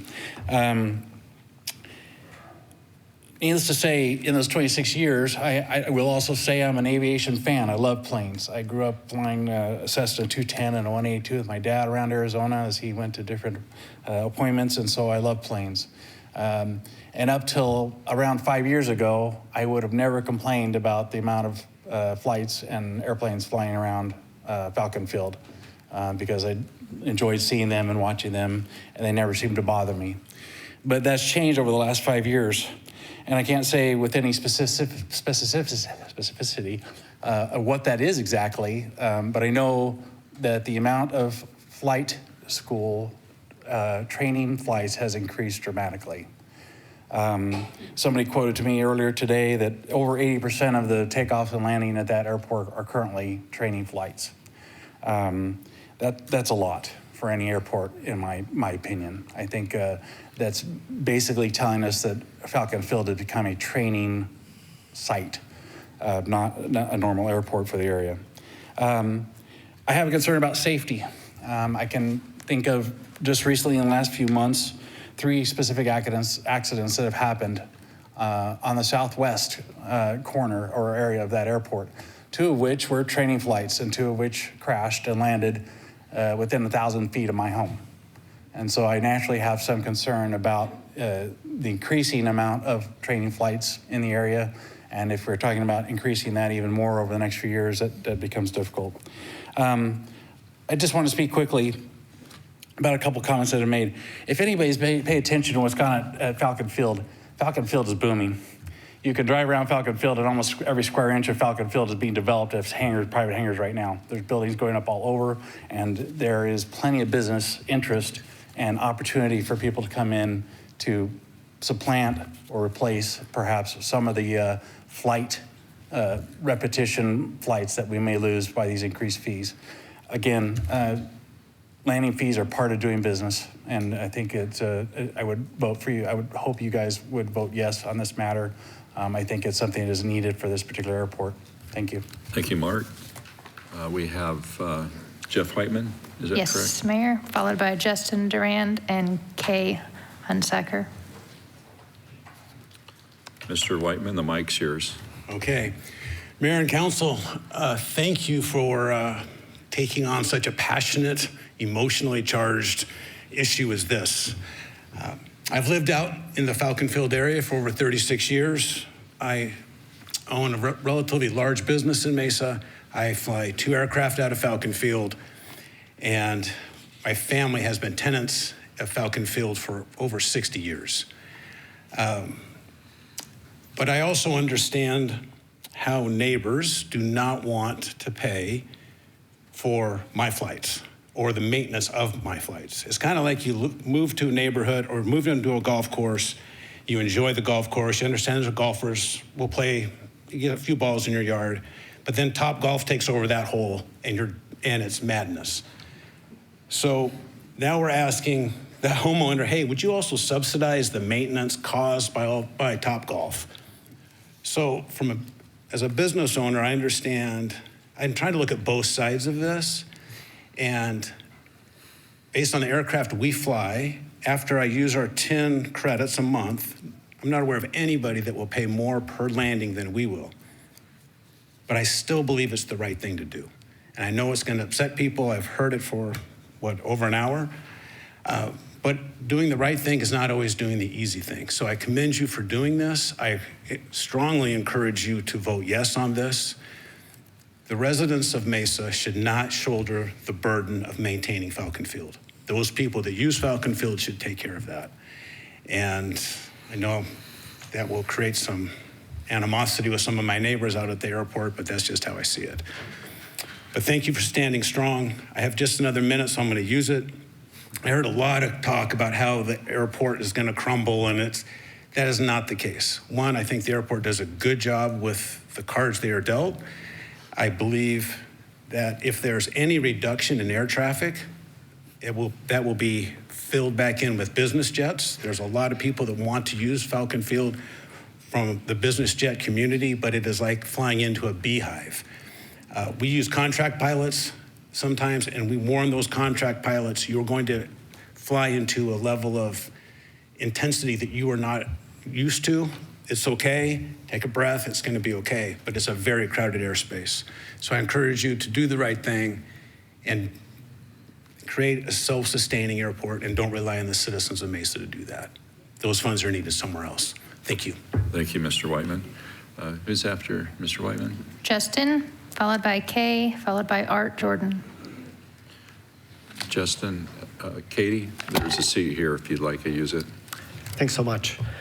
My name is Justin Durand, and I was born and raised in Mesa. I attended Sauk, Falcon Hill, Red Mountain Ranch, Shepherd, graduated from Red Mountain High School, and I now live in Los Andes. I've always had fond memories of Falcon Field, and my father even surprised me with a flight lesson on the morning of my 16th birthday. In spite of that, I still think users should pay their fair share. As we all know, Falcon Field Airport is running a significant deficit, which taxpayers currently bear. As the city contemplates landing fees, we should note usage-based pricing is standard practice and widespread across city facilities, including $32 per hour to rent a soccer field, $22 for a park ramada, $4 for a lap swimmer at the aquatic center, $1 per printed color page at the public library, and $4,722 to rent the Akita Theater at the Mesa Arts Center.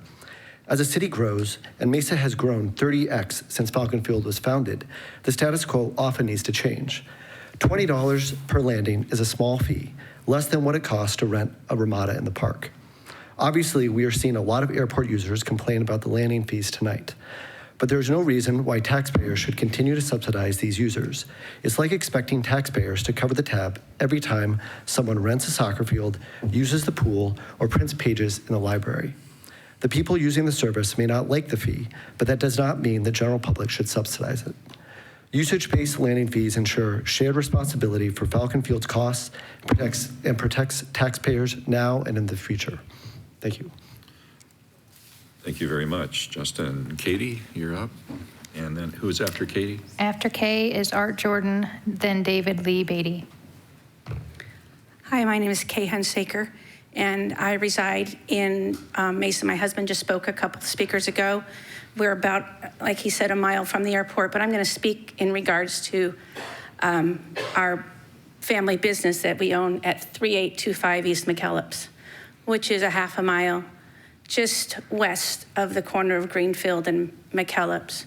The takeoffs, landings go directly over our property. We've owned this property since the early 80s, so over 40 years. I've heard a lot of business owners, flight school owners tonight speak of the impact that this fees will have on their business, that their businesses may no longer be businesses because of them. Our business at 3825 East McKellips Road has changed due to the increase of airplanes going over our business. We have outdoor seating. We've done evening weddings and events, and the noise makes it very difficult, almost impossible.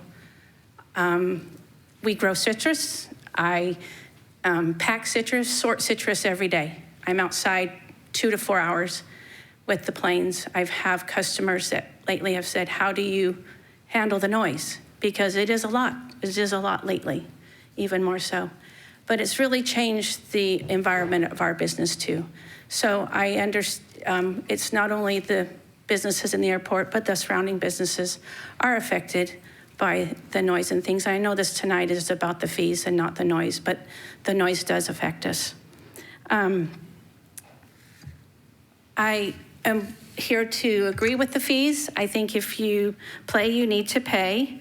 A big concern that I've been kind of studying a little bit too is about the health impact of these flights.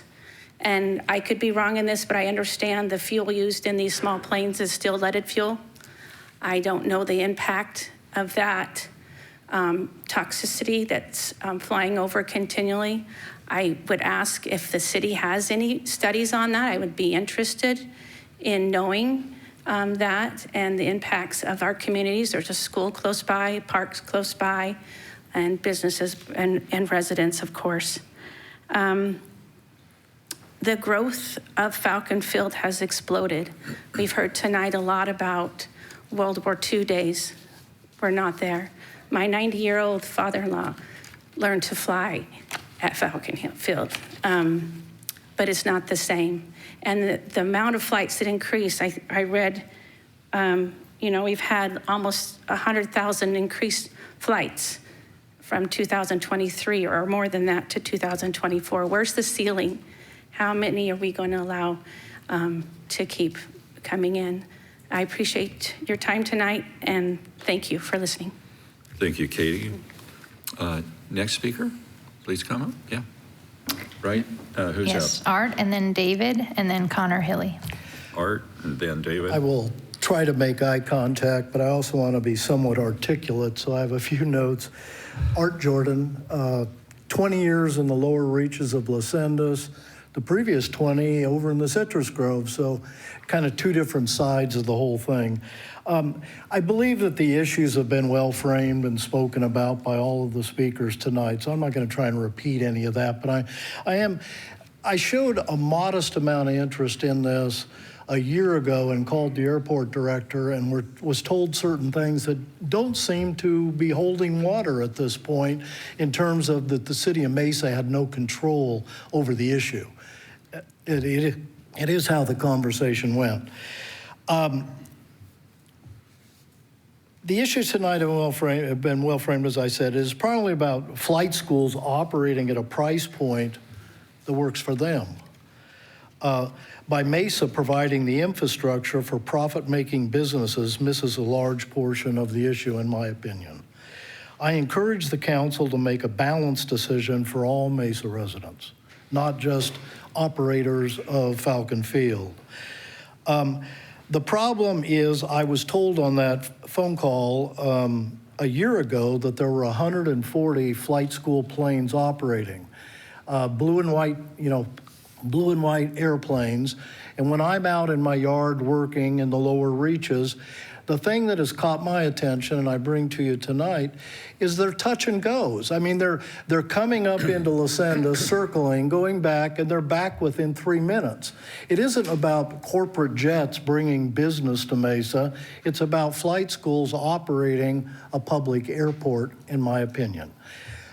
Everybody's already talked about paying for what you use. We all have heard that in Maricopa County for 50 years with the ballpark and the libraries and everything. That's an old issue, and there's always differences of opinion on that. What is a public amenity? But I want to go back to my notes for a second. I think this is my key point. If there truly are 140 planes right now, what is the council's goal for 5 years from now? Is it 200 planes?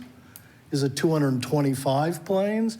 And what was it 5 years ago when people weren't complaining? It might have been 80 planes or something like that. So I think we need to visit that issue in terms of capacity.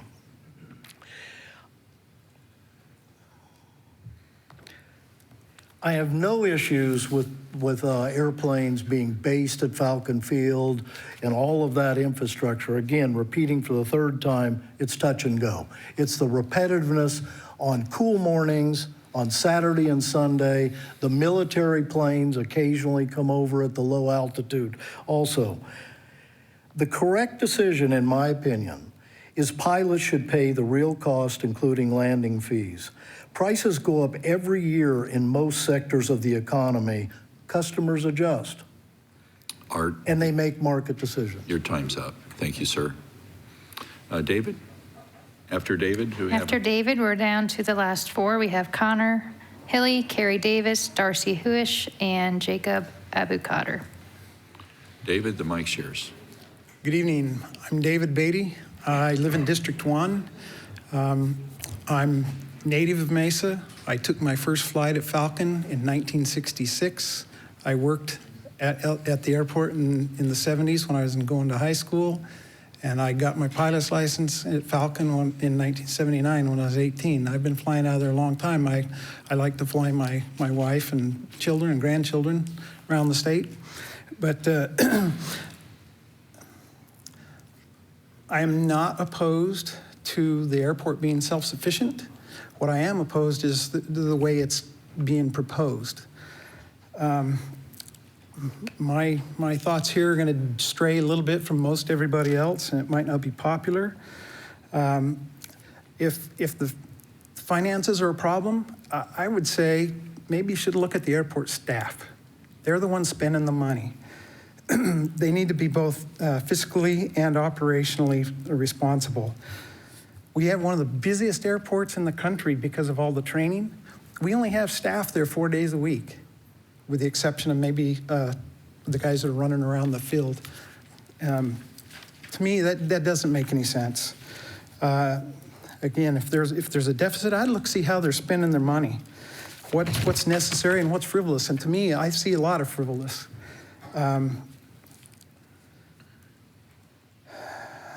One of the things that came up was recently, a lot of time and effort and money was spent on a driving program. Well, I would say prove me wrong, but 90-some% of the people out there have a pilot's license that says we know what all that signage and marking is. Why do we have to spend all this money on a driving program? How much money was spent on that? Some of you know. The transparency is terrible. When I got on a list for a hangar, I was told I would be 2 years. It took me 5 years to get in the hangar, and I know people that got in hangars before me that got on the list after me. So there's some shenanigans going on in the staff. Casa Grande posts their wait list on the airport bulletin board. They're transparent on their list. I also want you to know I support an airport advisory committee. Because as was said before, the staff are not pilots. They don't have the background or the training that we have had. I'll leave it at that. Thank you for your time. Thank you, David. Next speaker. Connor Hilly, followed by Carrie Davis, and then Darcy.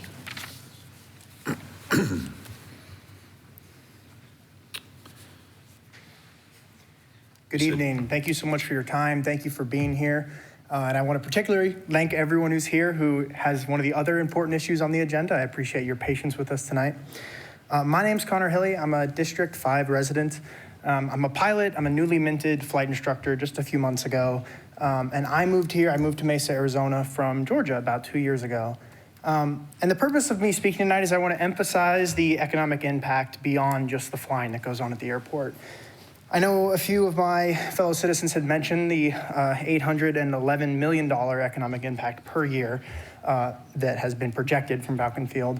But I just want to emphasize that a little more about the people who come here for the training.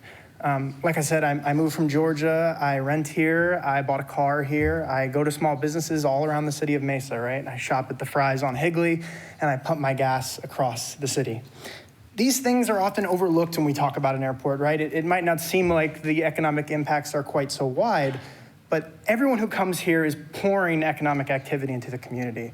And in a time with rising gas prices and other things that are putting pressure on our local economy, I worry that the trade-off for getting the airport to self-sufficiency is going to cost a much broader economic impact than we realize.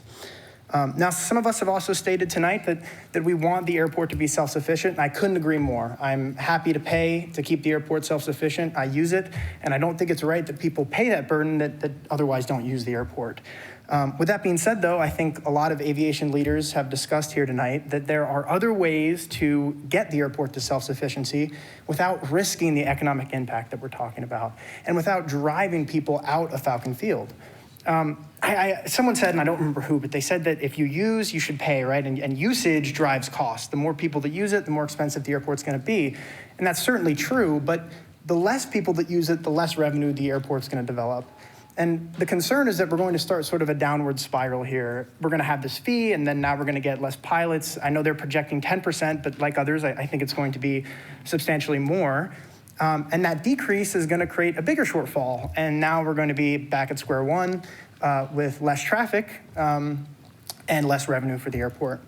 So I would encourage the proposal to be at least tabled to sort of investigate different ways to sort of prevent the shortfall and ways that won't impact aviation and, like I said, the local economy so harshly. Thank you for your time. Thank you, Connor. You said Mr. Davis is next? Yes, Mr. Davis, followed by Darcy Huish and Jacob Abukader. I'm sorry, who's after Mr. Davis? Darcy Huish. Good evening, Mayor and City Council. My name is Kerry Davis, and as most of you know, I am opposed to rate increases. As the former mayor and as the mayor, I served as the president of the San Bernardino International Airport Authority. I do support you in putting forward this rate increase. It's a little it's not customary of most of my comments, but I do realize that there's deferred maintenance and you have to pay for it. And if you don't pay for it through those landing fees and the additional fees for the storage rent, then you're going to be putting it on the taxpayers. And so I echo those sentiments that have been put forward by those who favor this rate increase and put forward my support in behalf of this rate increase. Thank you. Thank you, Mr. Davis. And we have Darcy, Darcy. and then Jacob. And who's following Darcy? Jacob? Jacob. Thank you so much. My name is Darcy Hewish. I appreciate your time to listen to us. I'm a resident here. I've been in Mesa, Arizona now for 27 years, and I live less than a mile from this airport. And I have memories of my girls sitting out on blankets, and we would watch the airplanes go over, and it was fun, and it was beautiful, and it was the kind of an entertainment piece. And as we've heard tonight, the history of Falcon Field, we know going back to 1941 to 1945, it was a training for World War II, all of that. But it has not been a flight training school until the last maybe decade. It has just really the last 6 years, it has exploded. 80% of the flights going out of Falcon Field are training school flights. So what was once a beautiful place to live, I would never build my house where it is now, ever. We had neighbors that were wanting to build $1 million home next to us, would never do it because they asked me an honest question. How is the air traffic? And I said, it's miserable. I know that's not the point we're to argue, but the fact that I'm paying tax dollars to support something that has robbed me of peace of life. I can't even take a Saturday or Sunday afternoon nap because this is what I listen to. Every 18 to 38 seconds, this is what I hear. And I'm going to play it for you because I don't have any more important things and fancy things to say.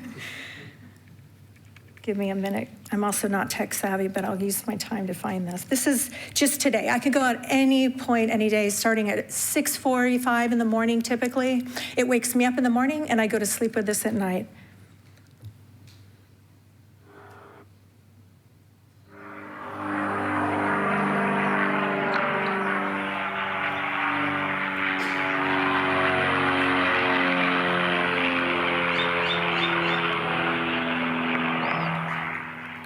And if I sat here for another 18 to 38 seconds, you would hear the next one come by. It is unreasonable that the citizens of this area have been overlooked, and it has progressively gotten worse. And as others have said, you cannot compare Mesa Gateway, which is a commercial airport where you have commercial flights going in and out to Falcon Field. You just can't. When you look at the surrounding and how close the homes, the schools are. And the city is strong. It will make it without corroding the noise in the lifestyle and the tax dollars of the city. And we appreciate your time and even considering this. It's a great honor. Thank you. Thank you, Darcy. Jacob is next. And is there anyone after Jacob? Mayor, Jacob is the last speaker for this item. He's the last one. Yes. Okay. Good evening, everyone. Thank you very much for the time. I have unfortunate news for anyone who doesn't like the general aviation noise. Swap that out for jets, because that's inevitably what's going to happen. We've heard a lot of perspectives from business owners and from locals. I live at Higley and Brown. I live directly underneath the downwind, and I'd like to give you a student's perspective. So a lot of people don't know this about flight training, but it's not what you think of. It's not, you go to ASU, you get scholarships, and that's how it works. You get financial aid. None of that applies to student pilots. So that's who's directly going to foot this cost. That's why the business owners are so concerned. It's because their students are already financially struggling to make it, because aviation is notoriously and historically a difficult system to get into, and it should be difficult. It should be a struggle because you don't want pilots who are incompetent. You want pilots who are determined and who have grit and who can stick it out. And so in this sort of difficult and fundamentally broken system in other places, when you have a place as distinct and as unique as Falcon Field is, you're taking this opportunity to basically get rid of all of these systems that are in place for these local flight school business owners who are trying to do the best that they can with the resources that they have in order to keep their students there in training. If you raise these fees or the landing fees that you're talking about, you're not talking about a single one-time use fee. You're talking about thousands and thousands and thousands of dollars that are ultimately going to get footed to the students. Now, when the students can't pay that, flight school doors are going to close. That's what's going to happen. So I understand that there's a certain aura here of flight training has boomed. So there's sort of, I've heard sort of an up and down tonight about how there's too much development, there's not enough development, there's too much noise, and then I don't understand. So you're going to substitute that for jet noise. There's other ways to develop funding for the airport. It's a tight-knit community of locals, and the local business owners there are who need to be supported in this. So as developments arise and as new businesses come in who are corporate aviation, 135, 131 operations, then yeah, there's ways for revenue to come that's not going to directly foot the bill to students and to businesses who can't afford it. So thank you for your time. Thank you, Jacob. All right, Ms. Mosley, that's our last speaker for this agenda item. Yes, Mayor. All right. Okay, council and city attorney and city manager. Mayor and council, if I could, just for 1 second. Yeah. There were a few comments regarding noise and traffic and capacity, just a few, but I just want to point out, and I know council knows this, but just for the record and also for the public, those are not factors for consideration of the fee tonight. And those comments should not, and I know council will not, consider those comments that are not a basis for establishing this fee. So I just want to make sure that the public is aware of that and just reiterate what I said at the beginning for what's the basis for the fees. Thank you, Mayor. You're welcome. So a lot of questions were asked. I know we have Jill, our outside attorney, so we have an outside counsel here along with our city attorney. We have our airport director here. And I made wrote some questions down. Number one, taxpayers supporting Gateway Airport. Can you respond to that, Mr. City Manager? Sure, Mayor, Council. I know there has been a lot of discussion tonight about the role of the city and whether the city should subsidize these operations. The distinction that Falcon Field operates as an enterprise fund of the city, and an enterprise fund is meant to function as a business and to be self-sustaining. There is a mechanism in place, and which is what we're discussing tonight, to allow that fund to be self-sustaining, to provide for that infrastructure that directly benefits the business operation that's occurring there at the airport. And so this is a way to ensure that we can maintain and sustain an airport that all users of the airport will be able to benefit from the infrastructure and the maintenance that we will conduct as a result of being able to make sure that this is a self-sustaining enterprise fund. And what about monies towards Mesa Gateway Airport? That question was asked, taxpayer dollars being used to fund Mesa Gateway Airport. Yeah, and again, that's not an apples to apples comparison. Correct. Because that is a separate legal body, that's a separate authority established under state statute that formed the Mesa Gateway Board, and they operate we are one participant in that board, along with Queen Creek, Apache Junction, Gilbert, and the Gila River Indian community that all serve as owners of the airport. We do pay a membership fee, which all owners do, to be able to have a seat on the board of that airport authority. It is not an enterprise fund of the city and operates under separate jurisdiction and authority under state statute. Okay, thank you. The other question was asked about landing fees at Gateway. I sit as on the Mesa Gateway Authority Board, and there are no landing fees on aircraft under 12,500 pounds. So a 6,000 pound aircraft, there will be no landing fee at Gateway Airport, only though that aircraft above 12.5. We talked about the economic impact. That was something that was discussed by a lot of different speakers tonight. And that is something that we have considered, but nothing that was driving our decision tonight, whether we approve or not approve this discussion. So with that, I'd like to move over to council for your discussion here. And Mayor, if I may, on your last point, that you were correct. There's no landing fee under 12.5. However, the Gateway Board at its last meeting approved the potential for that to happen based on the needs of that airport, because they've also documented that they are running at a revenue deficit on the aviation side. So that potential does exist. Okay. So you've given the authority to the executive director to The make executive that director landing has the fee if authority. needed. Got it. Okay. Council, you want to start? Ms. Taylor, why don't you start first? Do you have any questions or comments? I'll start to my right and we'll finish to Mr. Adams here to the left.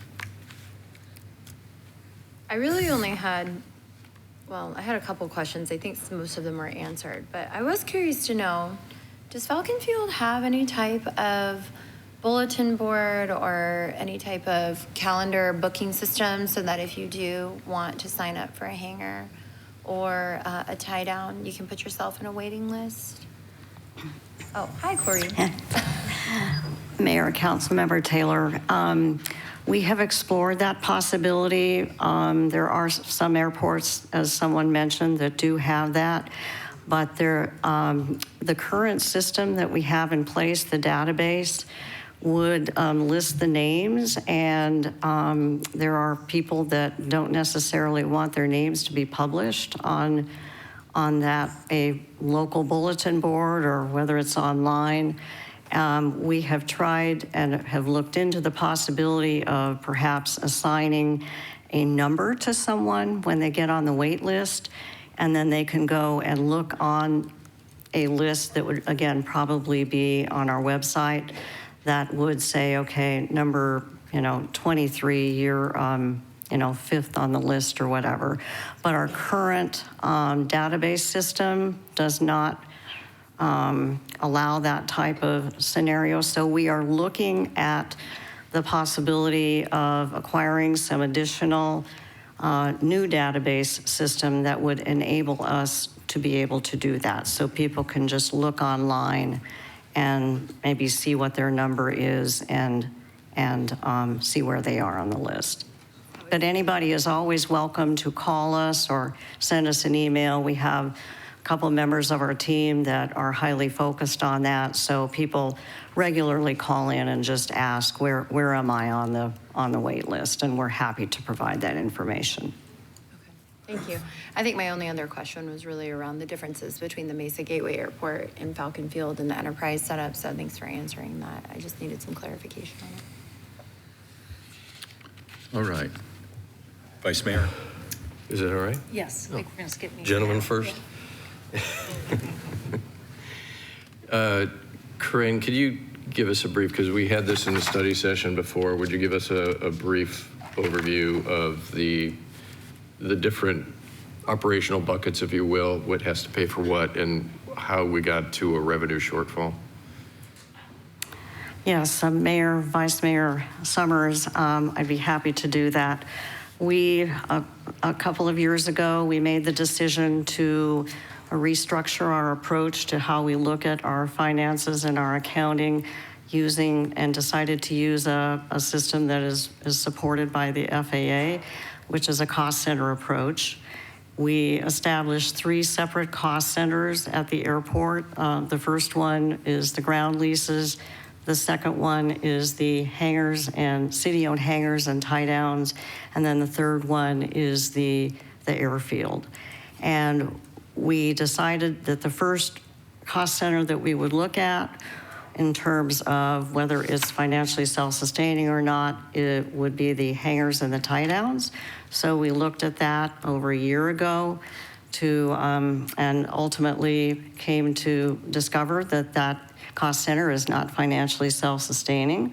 So we put together a plan that we brought last year initially to council to raise those rates on the hangars and the tie downs over a period of 3 to 5 years to make that area financially self-sustaining. And of course, council only approves fee increases on an annual basis, but council did approve that increase last year, and we're also requesting and recommending an increase this year as well.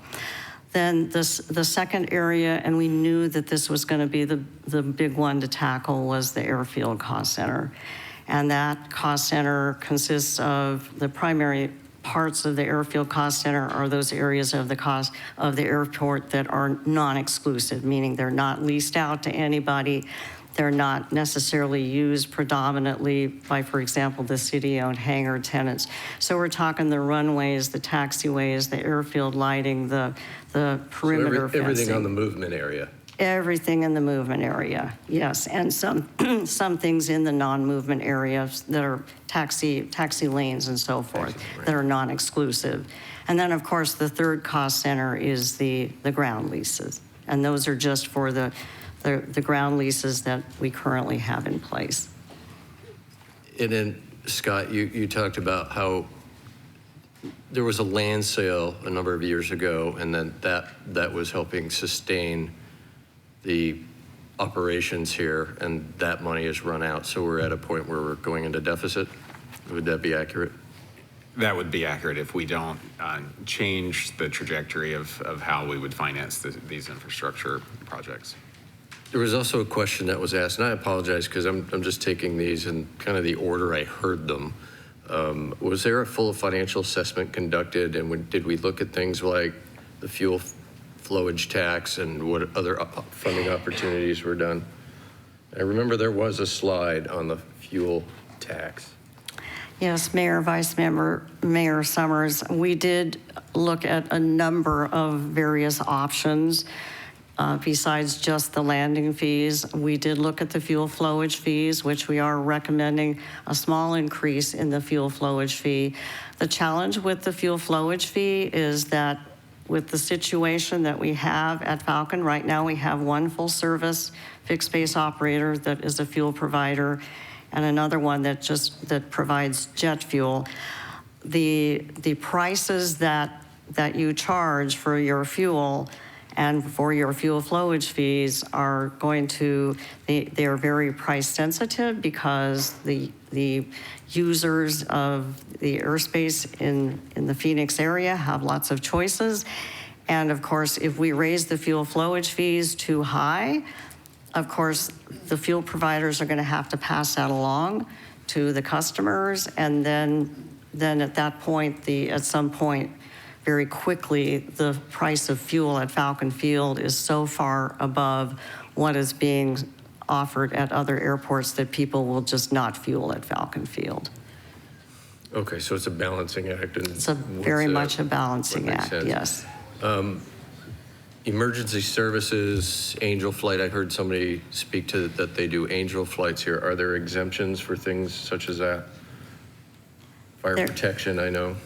There are, I'm sorry, Mayor, Vice Mayor Summers, there are some exemptions that are included with the landing fee recommendation, and medical flights are included within that exemption. Okay, so Angel Flights would be part of that. Okay, yes. Very good. I heard somebody say that landing fees on based aircraft is completely without precedent. Is that true in your experience?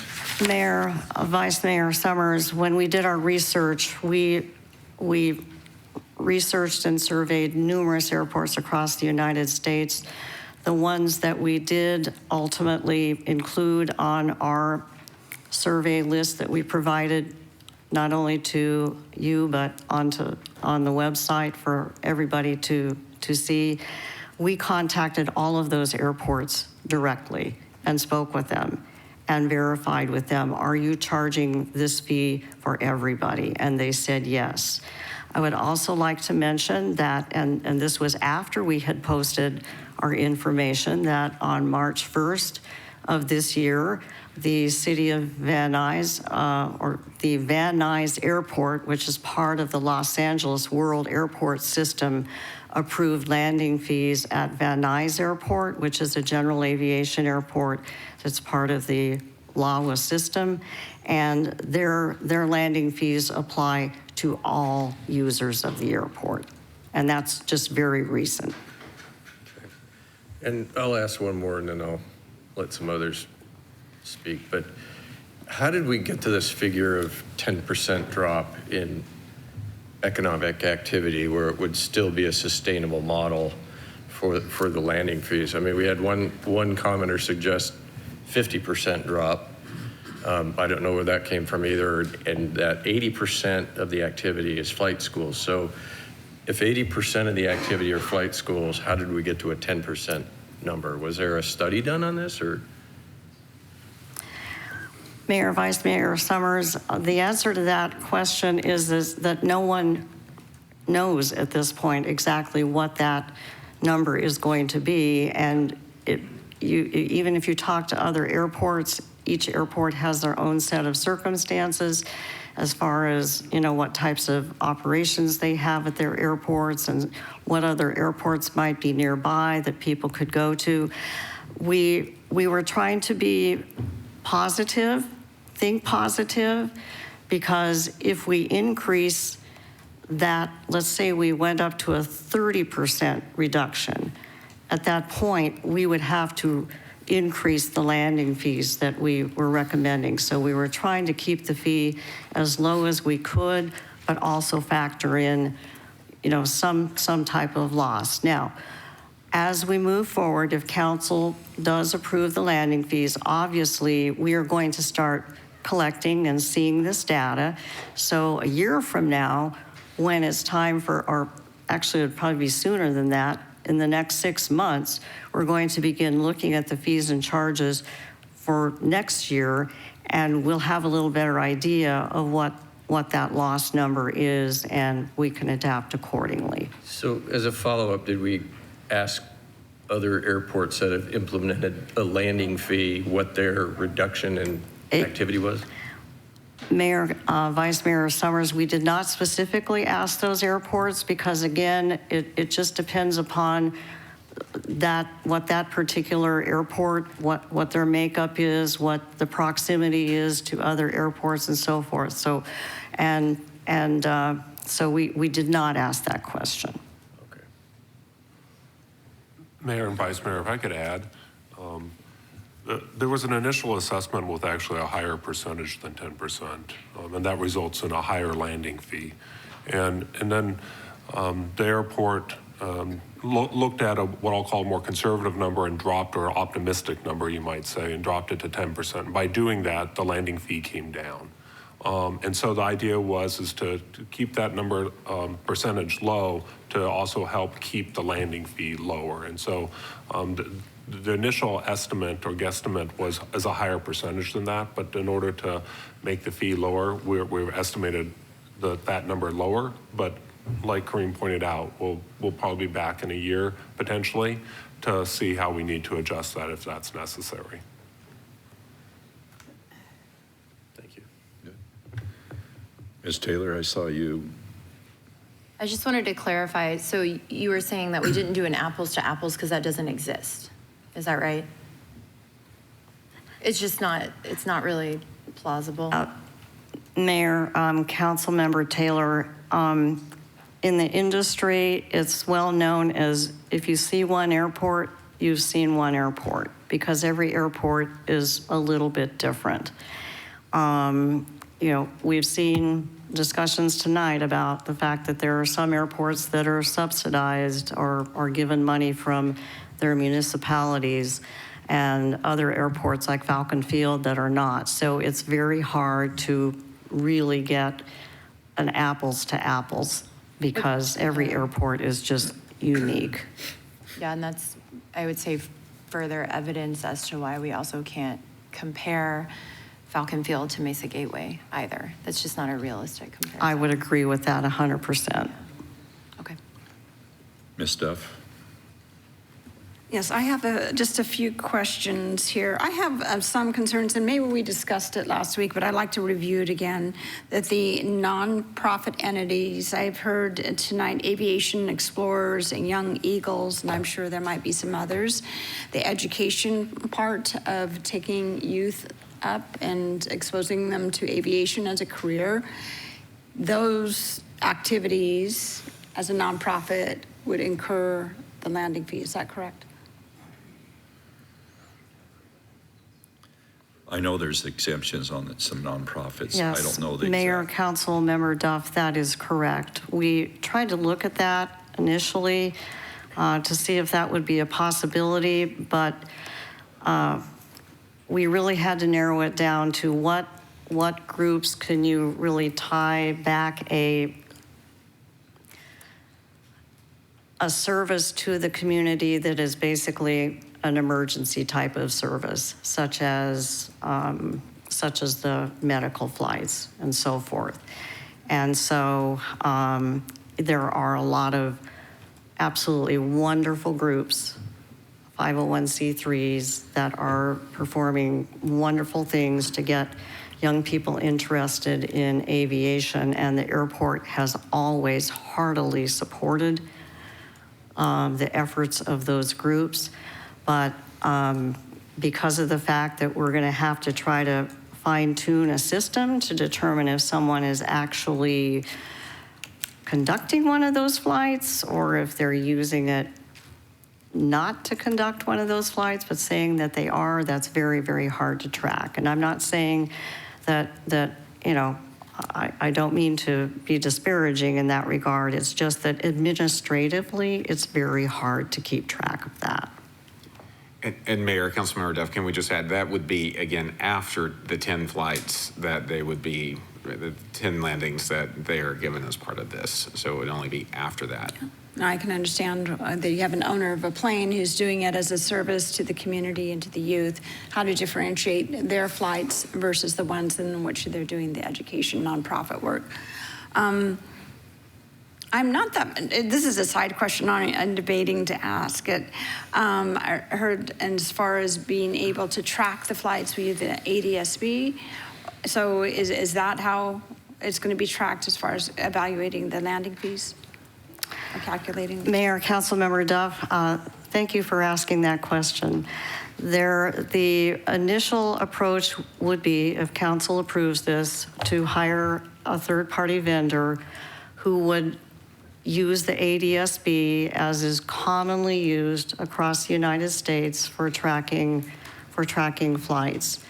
However, there is legislation, not only federally, but here within the state, that is recommending that airports not be allowed to use that type of system to generate revenue.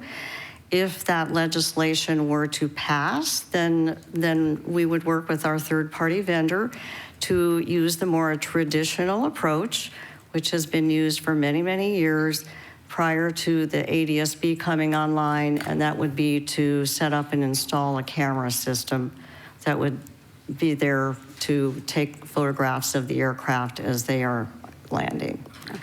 Okay, I understand.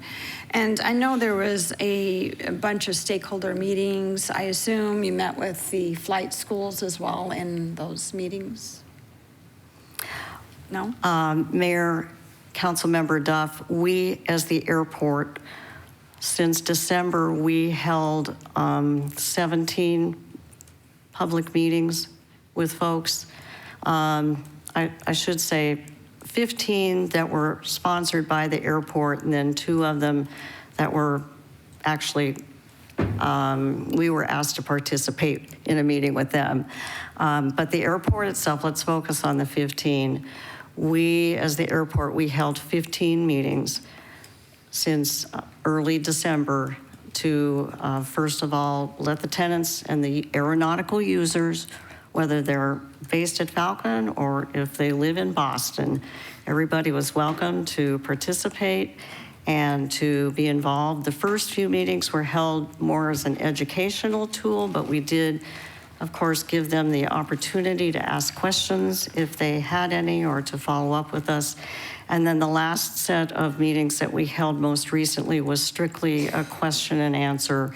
That was after we had posted everything that we posted on not only the airport's website, but on the City of Mesa website, to show people what our methodology was, how we came up with this, how we got to where we are, and so forth. So we've held numerous meetings with individual tenants and users as well. Yeah, thank you for all your work. I know it's been extensive. In those discussions, was there any discussion about doing an advisory board for the airport? I've heard it several times through emails and some comments tonight.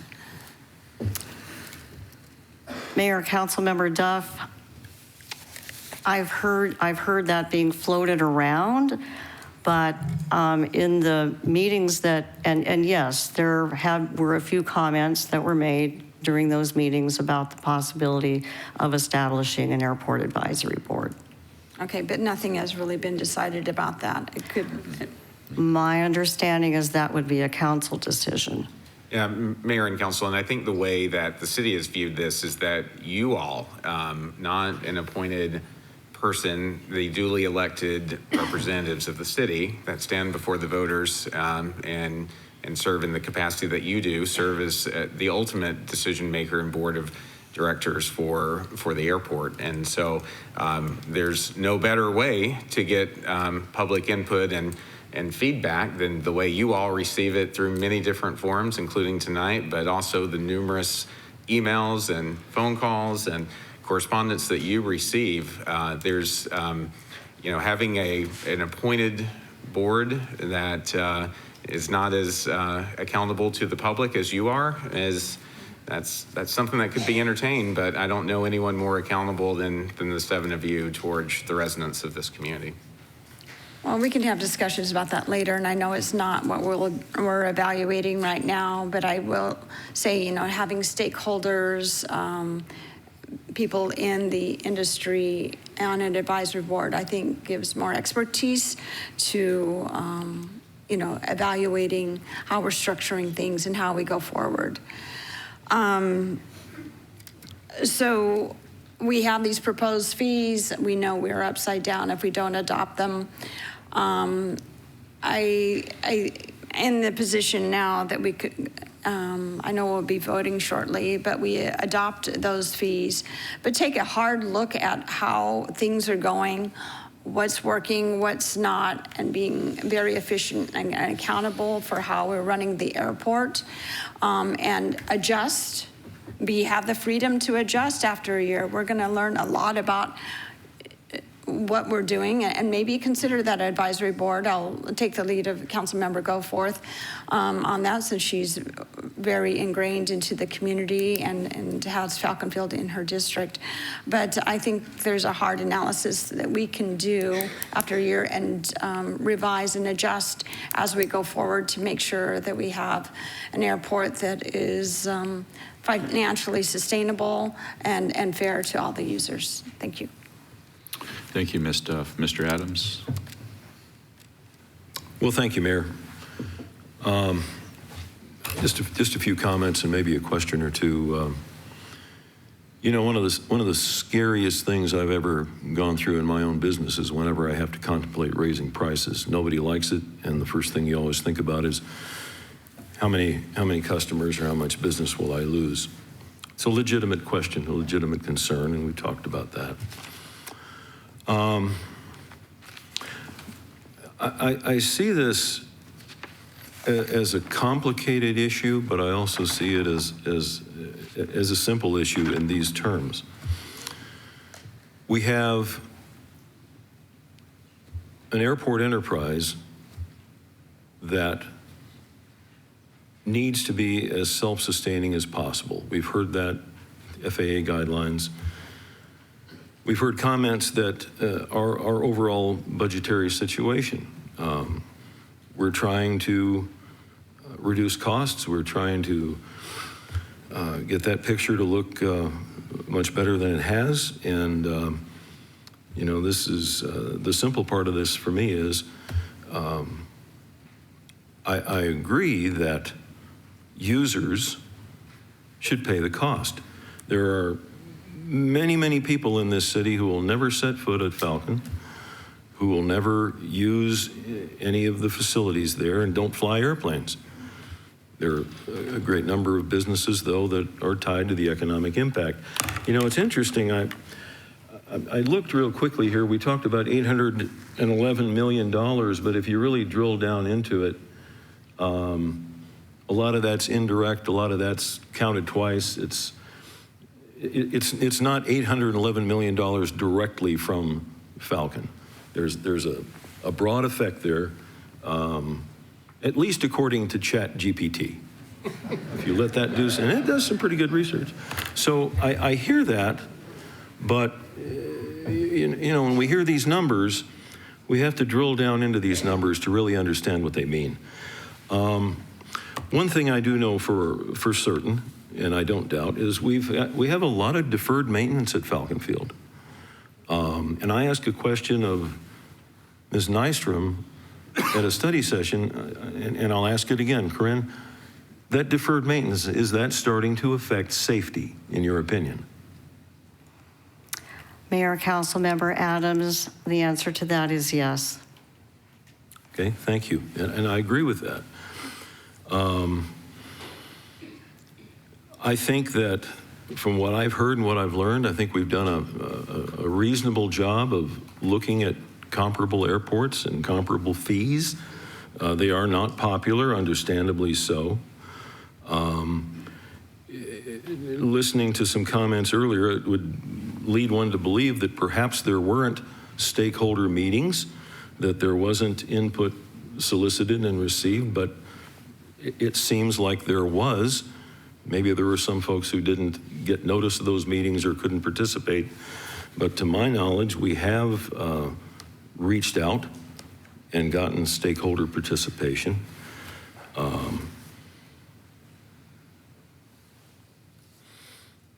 I heard a comment earlier, planes are expensive.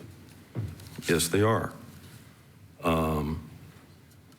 I think that there will be some who will be greatly affected by some of the proposed fees, and there'll be others, hobbyists, if you will, who may not ever reach that 10 threshold. I think our charge is to come up with a solution that's, it was said earlier, balanced for all. This is one of these issues where, you know, is it fair to all concerned? Well, it depends on your perspective, and it depends on what your objectives are. No one's ever happy to accept a price that goes up. But I heard from a commercial user earlier who feels that his impact, his company may be impacted at a greater rate than anybody else. And he made some comments that seemed to me were very much in favor, understands the need for the airport to cover its costs. I would ask Mr. Butler, do you feel that as a city that we have done our due diligence and we've drilled down and we've looked at these financial issues, we've looked at other airports, and that the recommendations before us are made in good faith with facts in compliance with FAA regulations and so forth? Mayor and Councilmember Adams, I do. I really want to credit to staff, to Corinne and her team at the airport, to Jim and his team, and Jill serving as our outside counsel on this. We have spent a lot of time meticulously looking at this, consulting FAA regulations, looking at the long-term stability of the airport. And I think as has been evidenced, sometimes it's hard. You know, we, unfortunately, the 7 of you on the dais have that hard time, whether we're talking about this or other fees, of having to keep track with inflationary costs, to keep track with setting fees that reflect what the deferred maintenance or the maintenance needs in the future of our facilities, whether it be an airport or another facility that we operate, to make sure that it's sustainable into the future. And I think that that is something we have to start doing that with Falcon, just like we are striving to do, as we talked about downstairs about some of the other software that we're getting to track our other deferred maintenance and projects within the city to make sure that we're keeping track of that. And so this is a very reasonable solution for to allow this enterprise fund to be self-sustaining, to do it in a fiscally responsible manner, and to do it in a way that's fully compliant with FAA regulations and the charge of the FAA that these airports should be self-sustaining or as nearly self-sustaining as possible. And so that means getting that reinvestment from the users of the airport to make sure that we have infrastructure that is safe and reliable and user-friendly for all airport tenants and guests that frequent to the airport. Well, I appreciate that. One of my biggest concerns is if we don't address this deferred maintenance issue soon and in the manner prescribed, and I have not heard a better solution presented, that the ongoing effects will be mountingly deleterious to the city's interest. It will cost more exponentially as time goes on, that these deferred repairs and maintenance are not addressed. And we have an obligation to make this enterprise self-sustaining. So I appreciate your time. Thank you. Okay, Ms. Goforth, before you start, I asked Ms. Goforth to, since Falcon is in her district, that she would be the lead elected official oversight on this topic, because I can tell you from years past being on city council, this is exactly why the council before did not want to discuss landing fees at Falcon Field or any other increases, because it would cause angst among everyone. So I asked Ms. Goforth to set up her team, and so we're going to hear from her. Thank you, Ms. Goforth.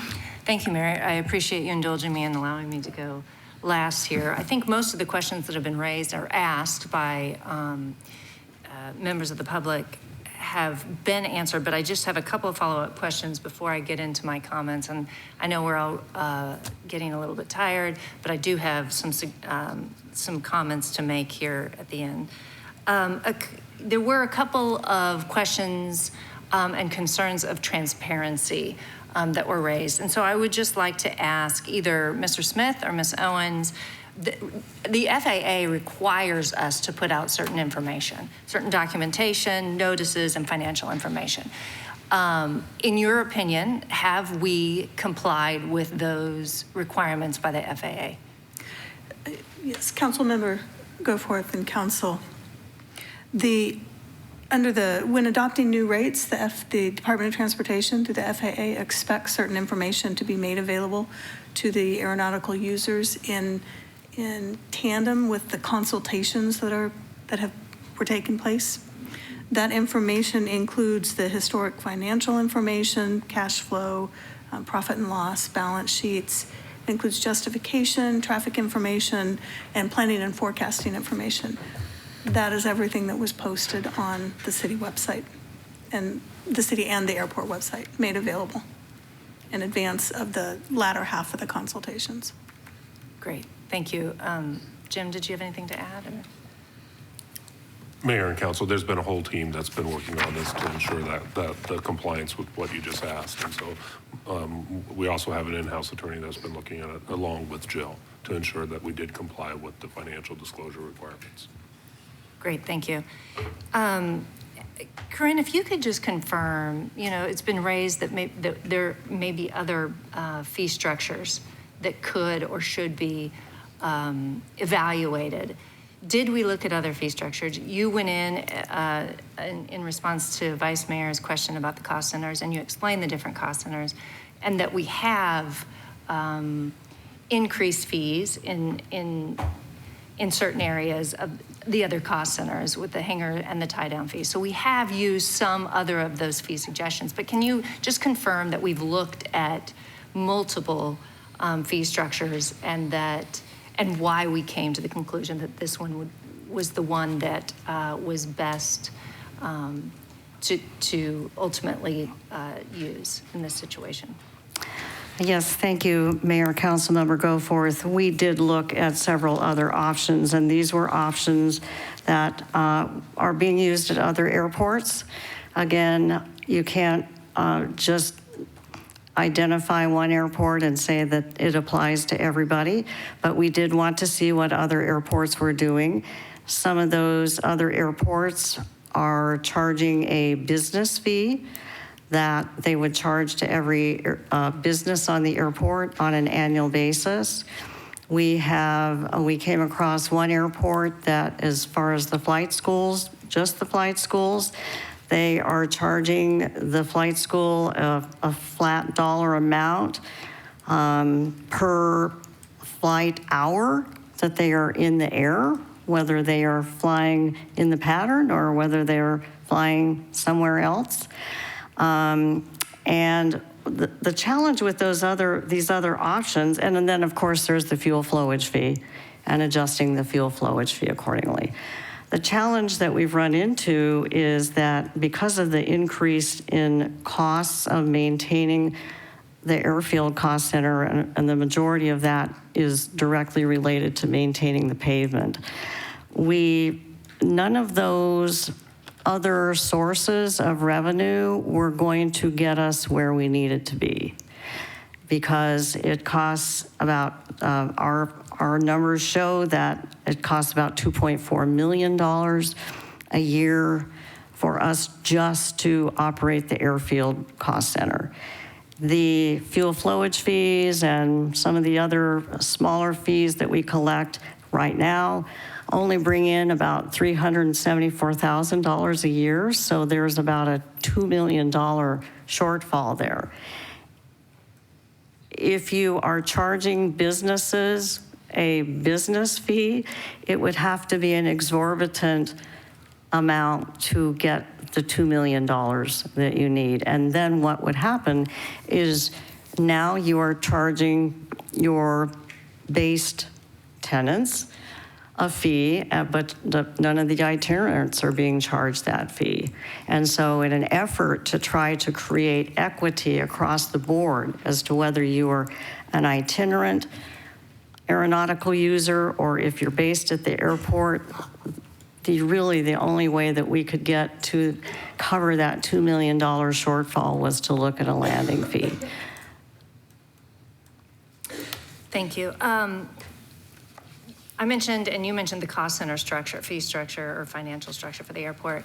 Is that something that the FAA supports? Is that something that they even address?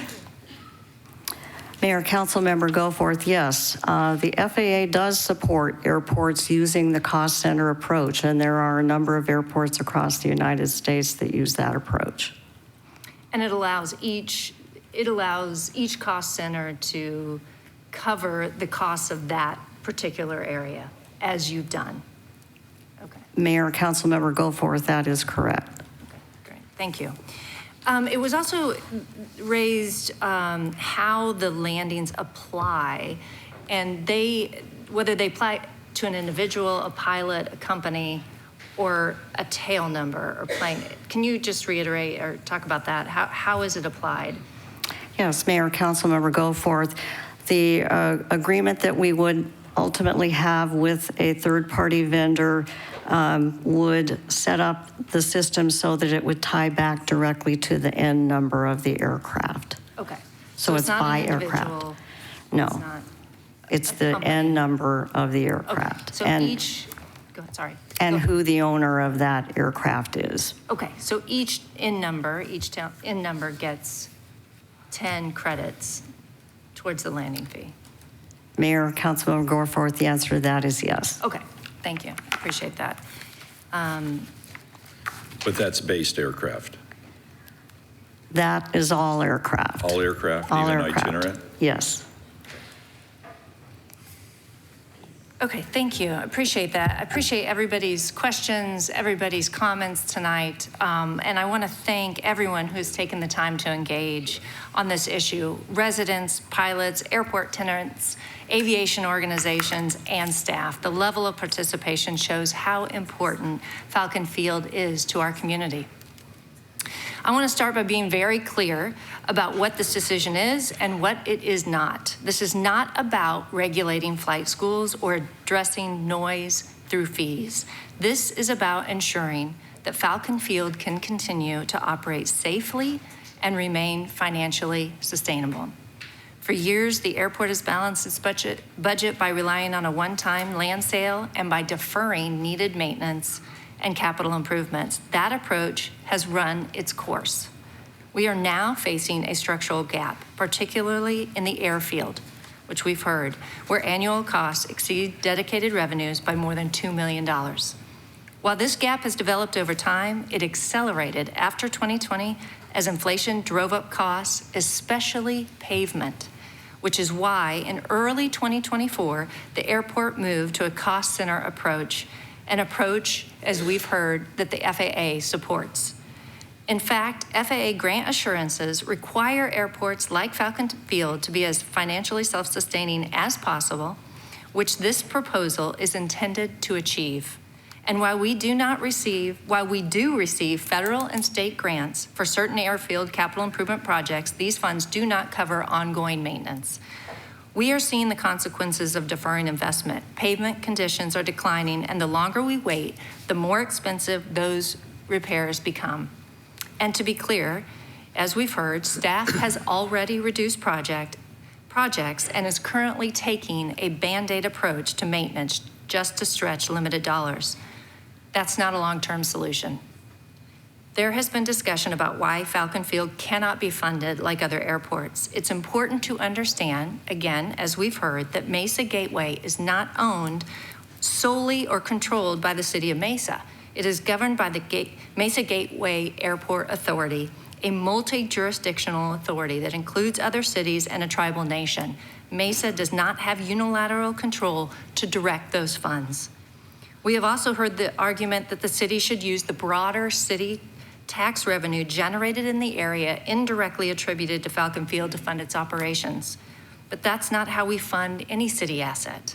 Economic activity generated by an asset, whether it's Falcon or any other major facility, flows into the city's general revenues and supports citywide services like public safety, parks, and infrastructure. We do not isolate and redirect those indirect revenues back to a single facility. There have also been claims that this proposal is not compliant with federal requirements or the city has not been transparent. I do not agree with that characterization. The city has followed FAA processes, provided required information and disclosures, and engaged with aeronautical users and stakeholders. In fact, when this item was first brought forward in early February, the city made the decision to postpone action and bring it back on March 23rd, specifically to allow additional time for additional financial information to be compiled and for further input from aeronautical users and stakeholders. Since that time, staff have continued outreach, conducting, as we heard, over 15 meetings with airport users and stakeholders. Additional information has been posted publicly, and adjustments have been made to the proposal. We have also heard concerns about fairness and safety. In response to feedback from aeronautical users and stakeholders, the proposal was adjusted to increase the number of free landings from 5 to 10 for Falcon Field-based aircraft. As we heard, just so I can clarify, it is all aircraft landings. That is correct. Okay. At this point, we have had a thorough and deliberate process that included input from aeronautical users and stakeholders, and I do not believe additional delay will change the underlying facts or improve the outcome. And delaying action will not improve the situation. It will only increase costs and further degrade airport pavement and cut back on airport capital improvement projects. Falcon Field is a valuable economic asset, and we want it to remain that way. But long-term success requires a sustainable model where the costs of operating and maintaining the airport are fair and reasonable and shared by its users. I will not support any option where Mesa taxpayers broadly subsidize the airport. This is not an easy decision, but it is the responsible one. I appreciate the work of staff and the many aeronautical users and stakeholders who participated in this process, and for those reasons, I will be supporting this item. Thank you. Thank you, Ms. Goforth. Any other questions from council? If not, I will entertain a motion. The agenda item is to approve modifying the fees and charges for Falcon Field 26-0280. Thank you, Mr. Adams. Thank you, Ms. Goforth. Please cast your vote. Motion passes unanimously. Thank you.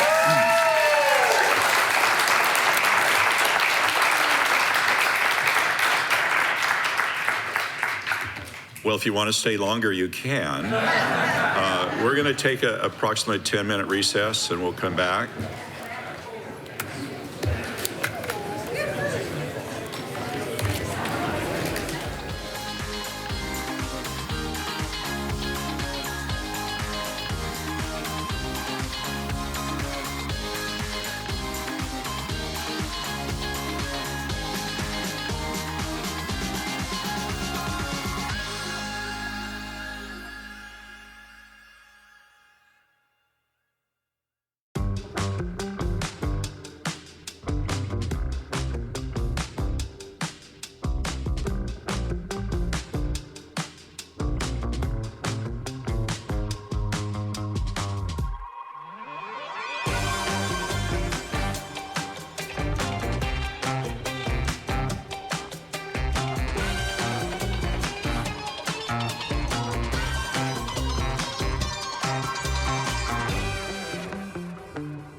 Everyone, we're going to get started here in just a minute or two, please.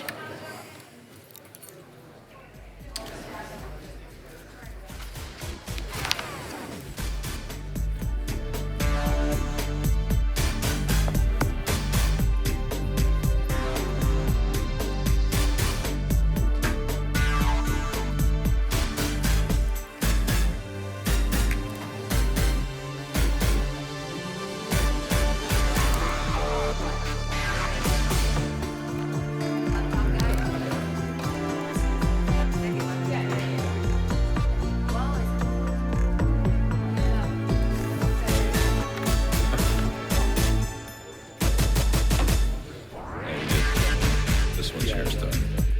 Then we have this one. 3 speakers. Okay, everyone, welcome back. We're going to excuse Mr. Adams. He's leaving for a business trip at all times of the evening. All right. With that, Ms. Mosley, I have item 4A, 4C, 4D, 5B, and 7C off consent. Correct. Our first speaker on 4A is Reggie Braun. Reggie, you come forward, please. That's the use of cooperative contract for purchase of emergency communications for a 911 system. Mayor, I think you left. Okay, well, all right. Well, Let's if, go to 4C. I was just going to say, if he left, he's on several of these, so I don't know if you can vote on all of them at one time then, because if there's no speakers. No, let's vote on them. Let's just, Okay. why don't you call them individually? Individually, okay. Council, I'll ask for a motion to approve item 4A, which is 260266, use of cooperative contract for purchase of emergency communications and tech. Thank you, Vice Mayor. Second by Ms. Heredia. Please cast your vote. Oh, I have to mark, I'm sorry, I didn't mark Councilmember Adams was leaving, but we can Yeah. call it. Pardon? We have to call that he's absent for this vote. I have to change him in the system for the next time around, unless you want to redo it. Let's redo it. Let me fix Councilmember Adams on the desk, since he's left. I just have to mark him absent, is all I mean. Nope, he's not. All right. Do you need a verbal All from right. him? No, you can go ahead and start your vote. You can redo the motion and the vote, please, and then. Okay, motion still exists. Please cast your vote. Motion passes unanimously with Mr. Adams present. Let's move to item 4C. Is there a motion to approve item 4C, a three-year use of a cooperative term contract with 7-year, 1-year renewal options? 26-00269. Thank you, Vice Mayor. Mr. Reddy, please cast your vote. Motion passes with Mr. Adams present. Next, we'll move over to 4D. Adams absent. What did I say? Present. Oh, he wasn't present. Item 4D, we have two speakers. I don't know if I'll say your name correctly. Lumar Zebeth Garza, or if you're here. 4D is our North Higley Lift Station Thomas Road Sewer Project. Louis Morris Betty Garza, homeless but not hapless. I had you pull, and I requested to pull 4D because it seems to be tied in with 7C, and I'm wondering why one was put under the consent as 4D and 7C was not. But my question is, you're going to have the project service area of approximately 350 acres in size, includes American Leadership Academy, Sunshine Acres, Amazon, Longbow Golf Club, Home to Suites, Longbow Marketplace, Ascend at Longbow High Point, as well as industrial uses in undeveloped land. And you need to increase capacity as well as address underserved areas and deteriorating infrastructure. I'm wondering if any of this, if you could answer between 4D and 7C, what is going to be the water usage? Because it sounds to me like you've got the data center issue here. And basically you're awarding $284,000 for pre-construction services. And does that tie in, and in fact, does that tie in with 7C? I can't tell what I got. I do appreciate the 3 minutes because in Maricopa County, it is a pitiful 2 minutes. And on top of that, they interrupt the entire time. Let me see what else we got. Does this include that on 4D, will it include recirculated water for the residents to drink? Because we had that problem in Maricopa County where we ended up calling it shit water. But thank you. If you could tie those two together, I'd appreciate it. Thank you. All right, you're welcome. So item 4D is consideration of a lift station for future growth in that area. And Mr. City Manager, you want to address Mayor, that? there is we no go connection between item 4D and item 7C. And we'll just note, as was mentioned downstairs, item 4D is paid for by capacity fees. So it is an issue, again, of growth in that area paying for growth. Yeah. And this is just the CMAR for contractors that will come for the pre-construction services. With that, we have a second spokesperson, Nathan Allen. Are you still here, Nathan? Okay. You have 3 minutes, Nathan. This agenda item, kind of concerns me because over the past, at least, 3+ years, on one end, through social media, you're telling us to conserve water, and on the other end, between this and the water park on Power Road in Elliott, among others, the data centers, the golf courses, you're approving a lot of water-intensive projects during a water crisis, and yet you're asking the public at the same time, out of the other side of your mouth, to conserve water. You can't do both. You either have to have one or the other. Okay, thank you. Well, I will say we can do both. That's why we're doing this.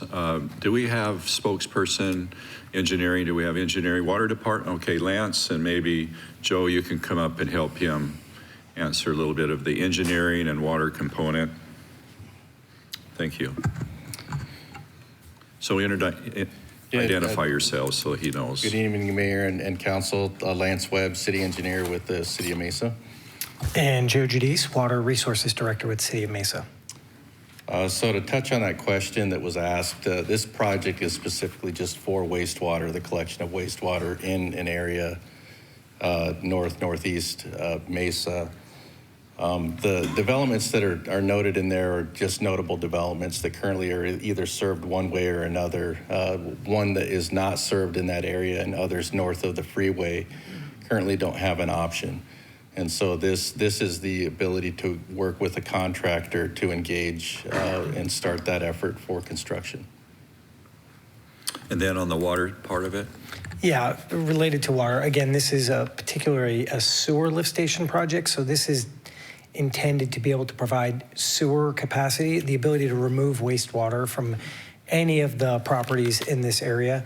It's both a little bit to serve some undeveloped land and allow development to happen, but also just to serve the capacity that already exists in that area that's overwhelmed.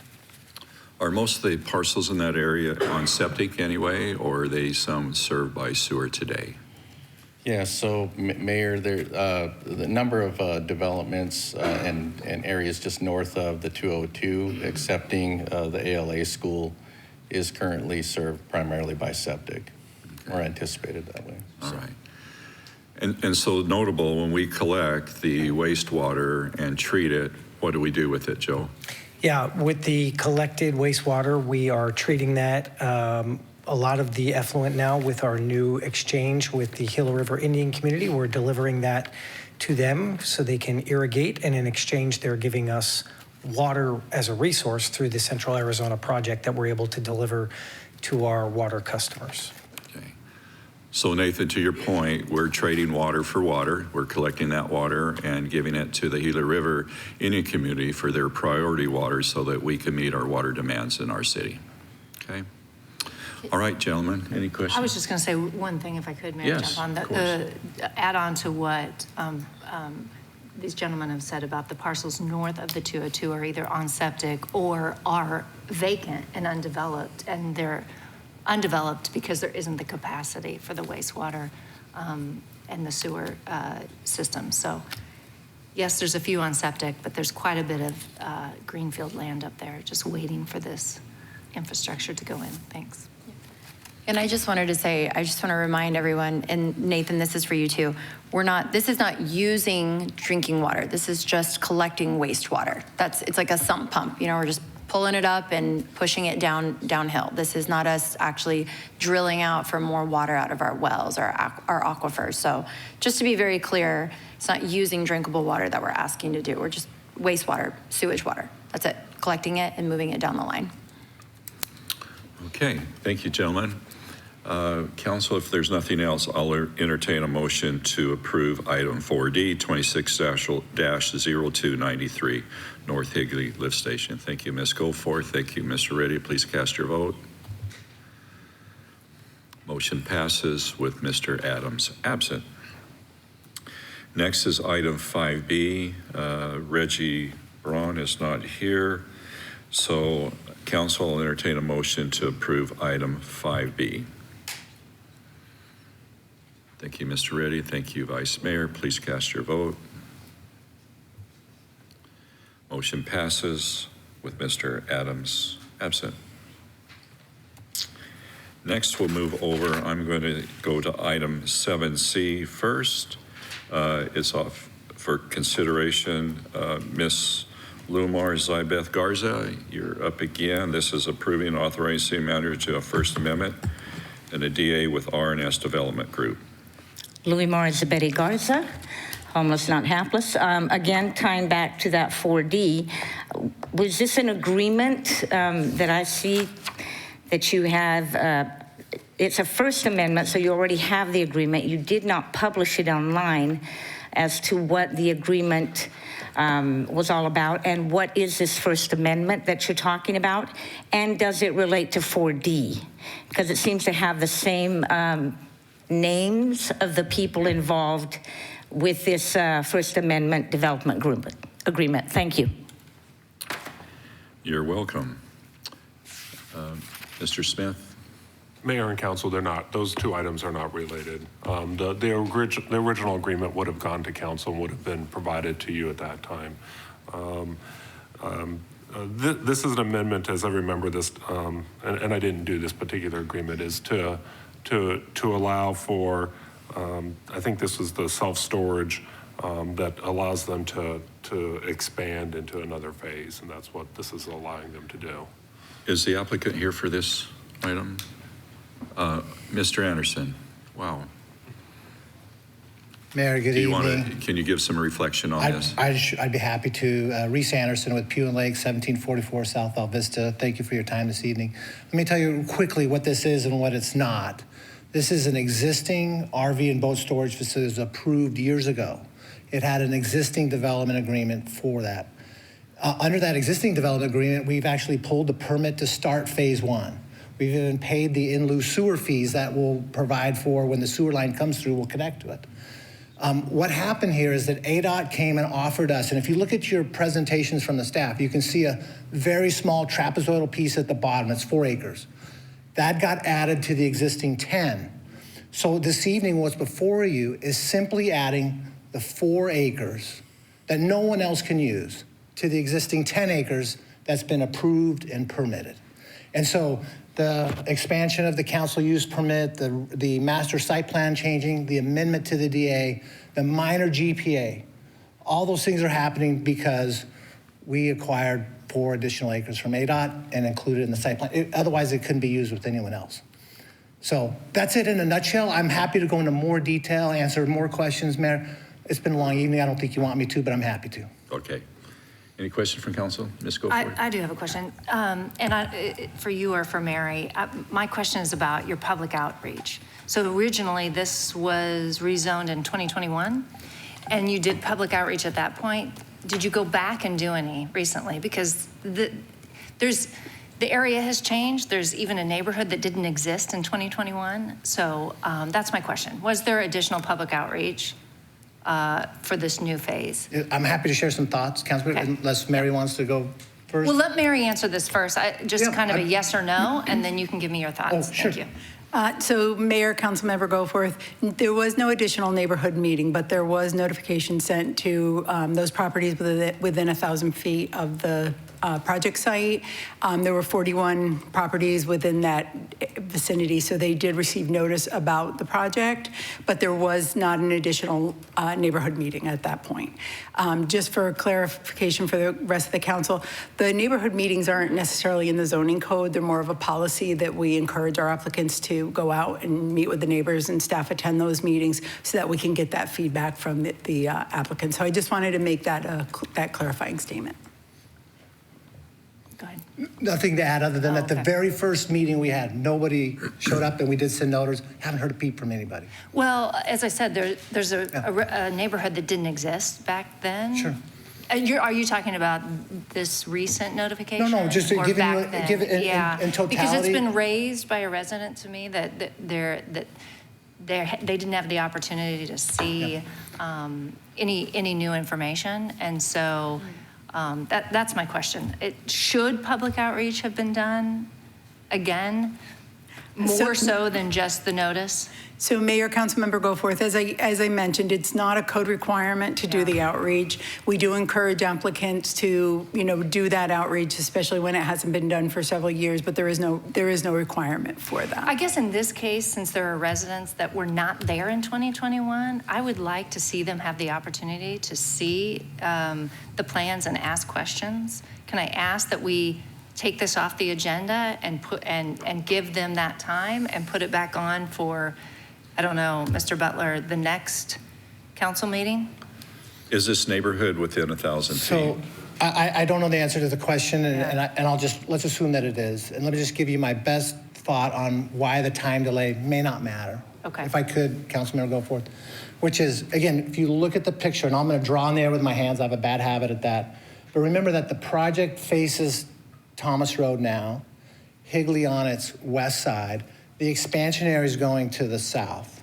So with the utmost of respect, even if the case tonight was denied and didn't go forward, the project that's there is vested and under construction now. I agree with you. So what would be visible would not change from anyone except for those coming off the off-ramp on the freeway. But there have been changes. You all are making changes based on the extension. And the community members haven't had an opportunity to see those I changes. agree, I agree with you. Those changes realistically are improvements to landscaping on the visible part. Right.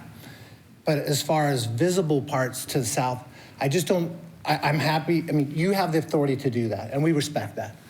But substantively, I don't know that it would make a difference, but I'm always happy to talk to anybody, anytime, anyway. Okay, great. I appreciate that. That's what I would ask if the council to do if we could.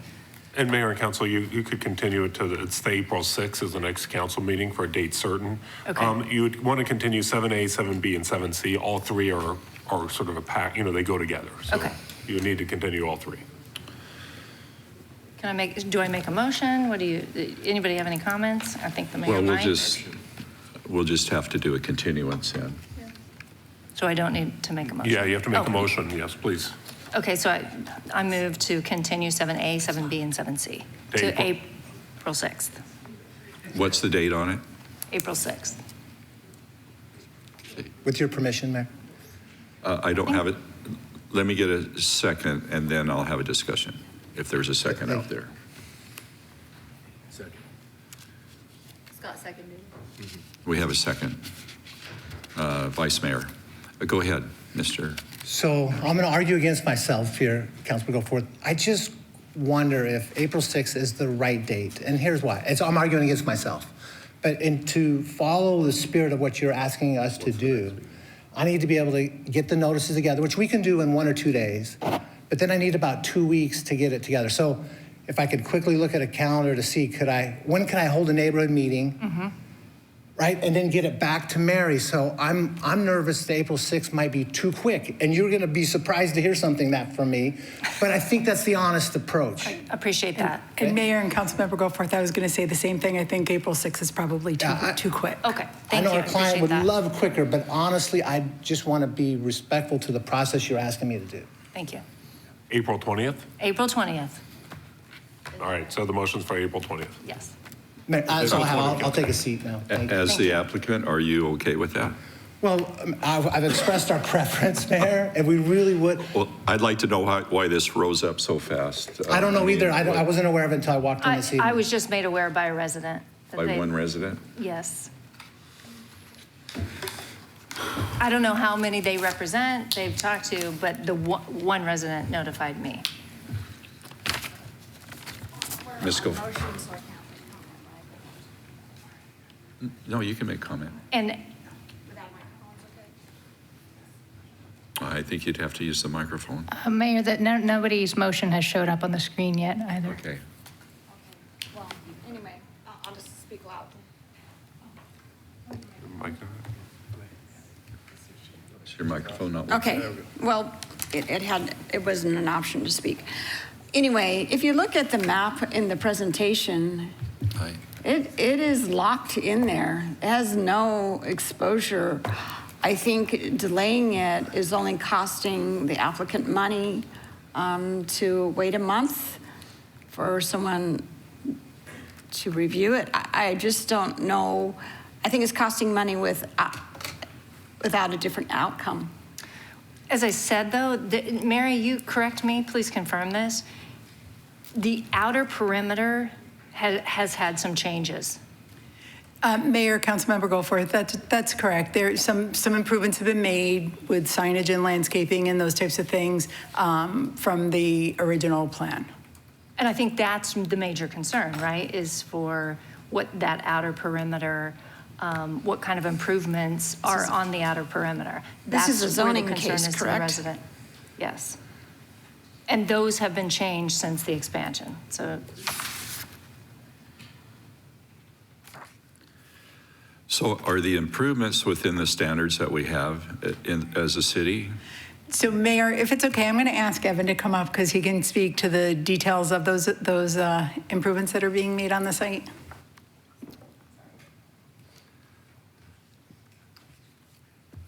Thank you, Mayor, council members.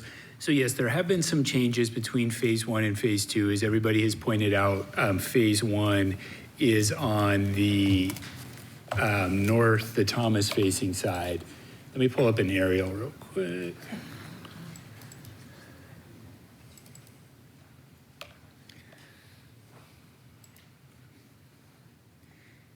So there were a couple changes that have happened. Oh,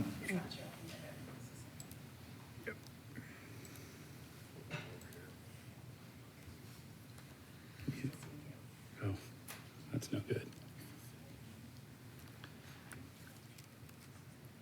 Does it show up? I can talk you through it. So there have been a couple changes.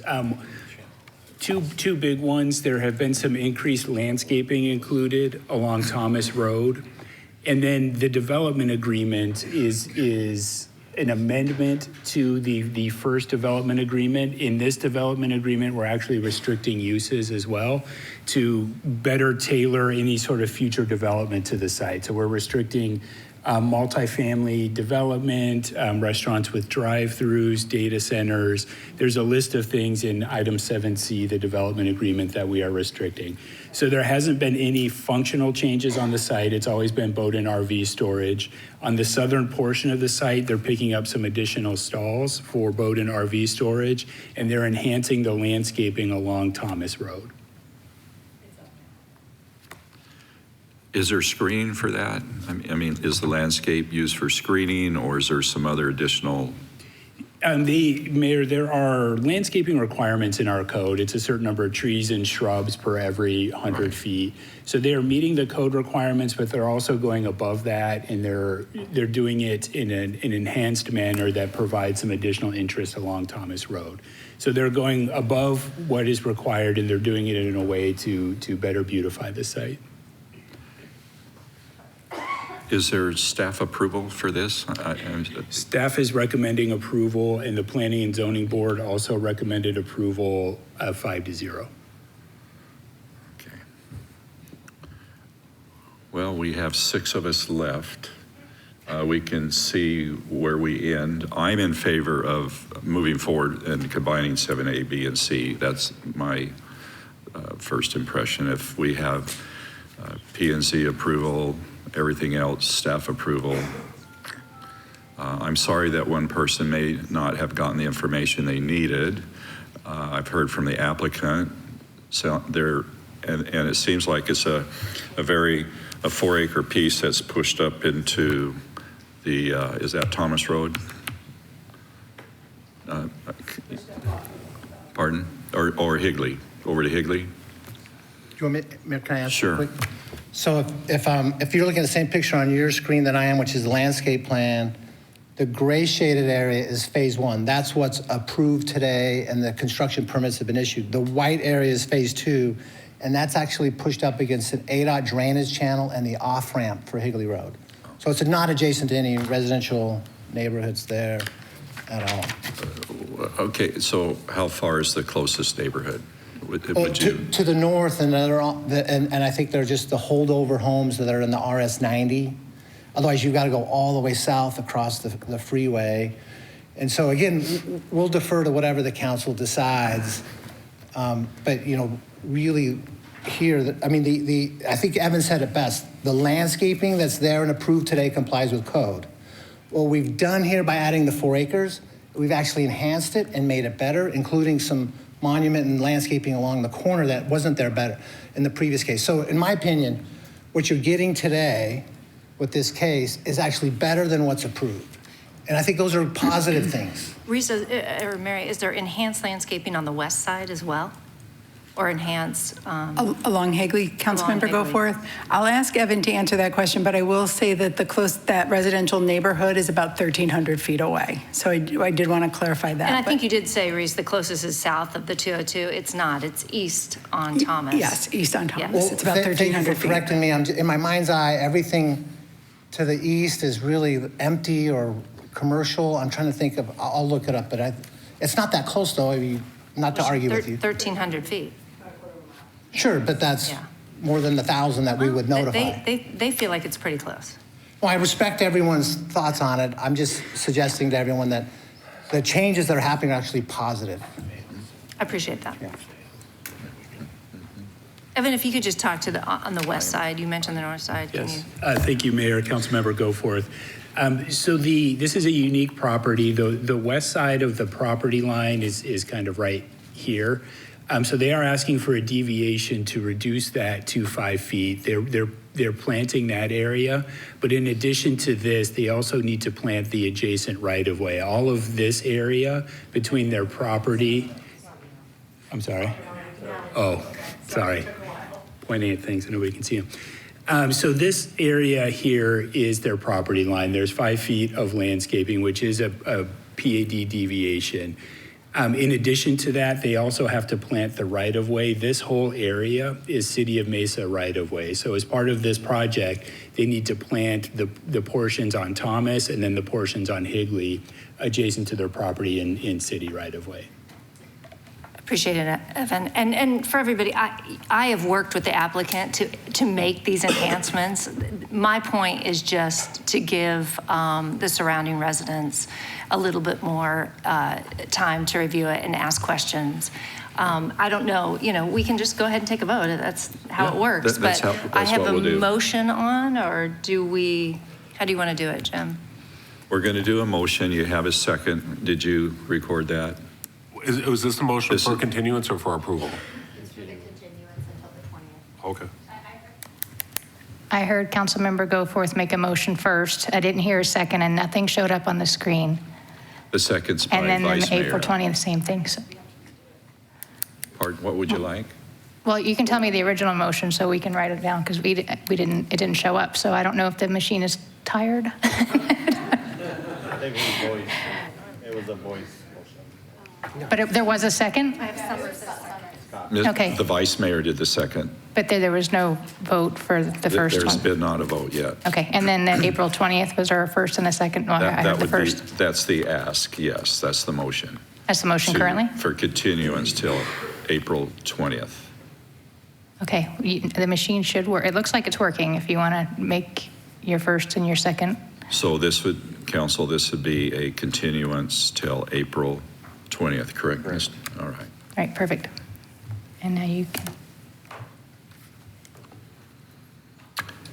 Well, we have a tie here.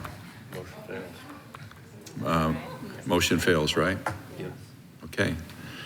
So with that, we'll go back to the original, which is there a motion to approve items 7A, B, and C for a minor general plan amendment, rezoning and site approval as specified? So a motion by Ms. Duff, second by Mr. Heredia. Please cast your vote. Okay, motion passes. Thank you, everyone. All right. Thank you, Ms. Goforth, for your advocacy. Well, good.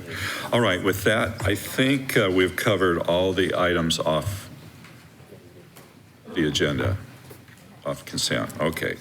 With that, we'll move over to items from citizen present. Mr. Braun is gone, so I have a Mr. Smithson, Jason Smithson.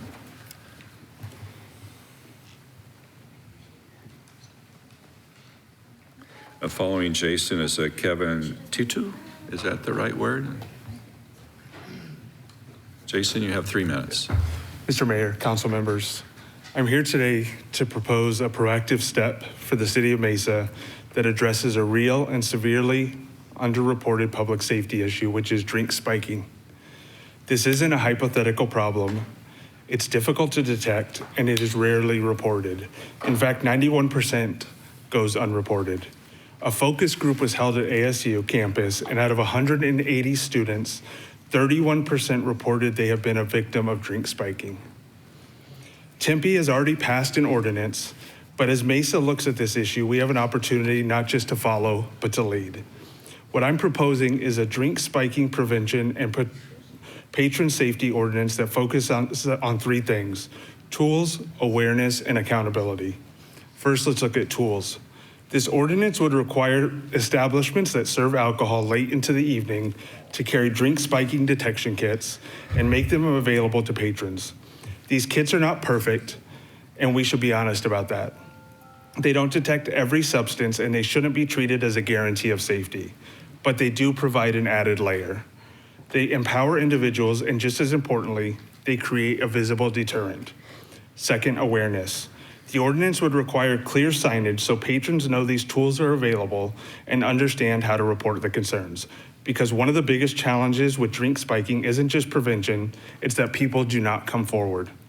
This also would include a Good Samaritan provision, ensuring that someone who reports a suspected incident, especially someone underage, is not punished for doing the right thing in that moment. And finally, accountability, and this is where Mesa can lead. This proposal includes staff awareness requirements so that when a situation arises, there is someone trained to respond appropriately. Because prevention doesn't just happen with a test strip, it happens when someone recognizes a problem early and takes it seriously. It also includes data tracking and a 1-year review. If Mesa is to implement something like this, we should know whether it's working. We should measure it, evaluate, and adjust if needed. Now, I want to be clear about something. This ordinance is not a solution, but a step. If we present it as anything more, we risk creating a false sense of security. But if we treat it as part of a broader approach to safety, it can make a real difference. Mesa has always taken pride in being a safe, family-oriented community. If the plan is to eventually build downtown into more of a social scene, providing measurable steps of safety is vital. This proposal is practical, it's measured, and it acknowledges both the urgency of the issue and the limits of the tools we're using to address it. I'll be sending the council detailed information, including statistics, and I ask that you give this serious consideration. Thank you.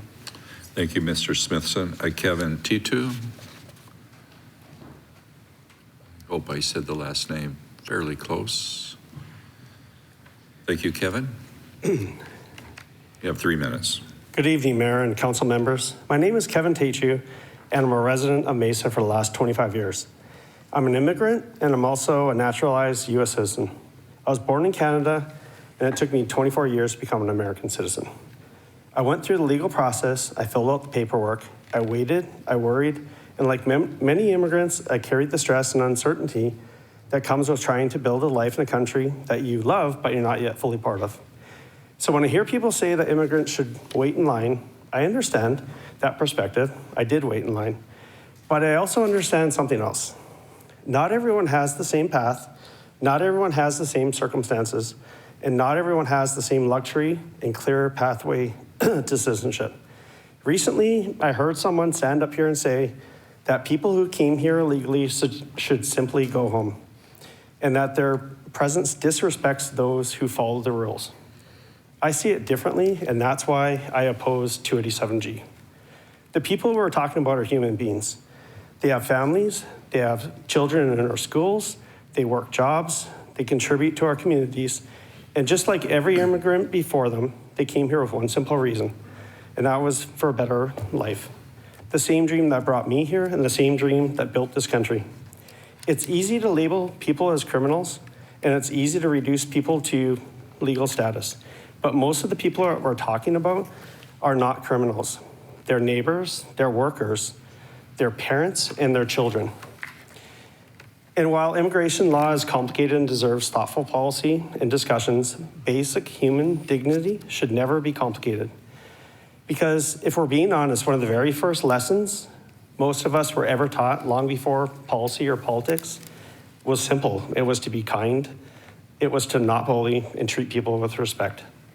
Yet today we're seeing families separated, people held in detention for extended periods, in conditions that many would not consider humane.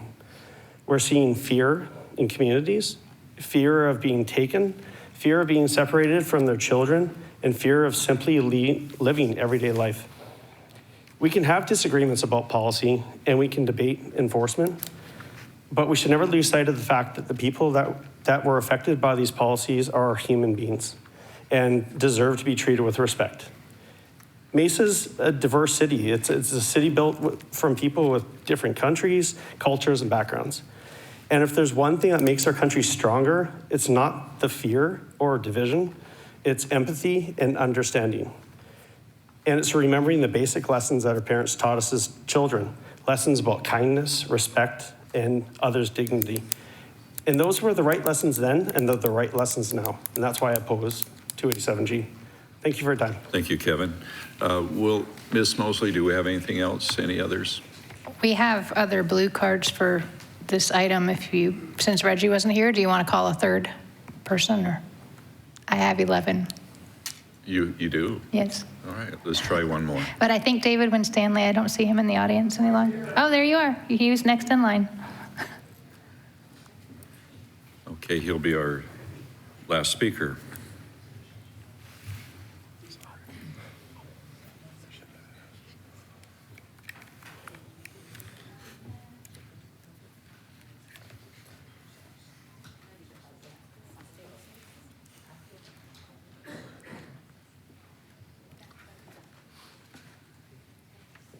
I won't keep you long, 3 minutes. Sorry, I couldn't resist it. Good evening, Mayor, Council, and staff. My name is David Winstanley. You all know me. My first rhetorical question, since you can't answer, is how much did each of you on the council pay toward building the Eastmark Great Park? Answer, with the exception of the vice mayor, you paid zero, nothing. That is because the Eastmark Great Park was funded by a CFD, Community Facility District, in which the local property taxes are used for local construction. Compare that to Red Mountain or Dobson Ranch, which were paid for by all Mesa residents through citywide bonds. I will be back later this year, actually in a few months, to talk about the Eastmark CFDs on May 14th to ask you to stop buying any further bonds. Details to be provided at that time. But tonight I'm trying to make a very different point. I also want to remind you that back in November you approved another localized taxing district, the so-called Palo District, or Palo District, to redevelop the old Fiesta Mall. And I understand there is a downtown taxing district, but I could not find details about it on the website. Why am I talking to you about taxing districts? Because at a previous city council meeting, there were significant parochial arguments between folks who wanted to urbanize West Mesa and downtown and those who did not wish to pay for that. I was one of the latter. And parochially, I live in suburban District 6. I understand that we all live in Mesa and that we need to find some open and honest discussions about our differing visions for the future of Mesa. I am not aware of any reasonable economic study that purports that a city must grow to stay alive, and if it is landlocked, it must grow up, that is, vertically. Former Mayor Giles repeated this hypothesis often, but I know of no supporting data for it. What I am suggesting is that if folks in Districts 3 and 4 want urban amenities, such as 95% subsidized transit, they pay for it themselves using such taxing districts. By the way, paying 95% of the transit with taxes, whether Prop 479 or Mesa City taxes, is not a subsidy, it's welfare. Transit-oriented development was removed from the agenda in January, but perhaps we needed to have that discussion to come to a more common vision for our city. I would like to continue this discussion, in particular the concept of using local taxing districts with local representation to pay for very local amenities, but I do not know of a format or a venue to do so, so I welcome your input individually at your convenience. Thank you, very David. much. Appreciate it. Council, that's all we have. I'll entertain a motion to adjourn. Is there a motion? Thank you, Ms. Taylor. Thank you, Vice Mayor. All in favor say aye. Aye. All right, we're done. Thank you. Have a great evening. What's left of it.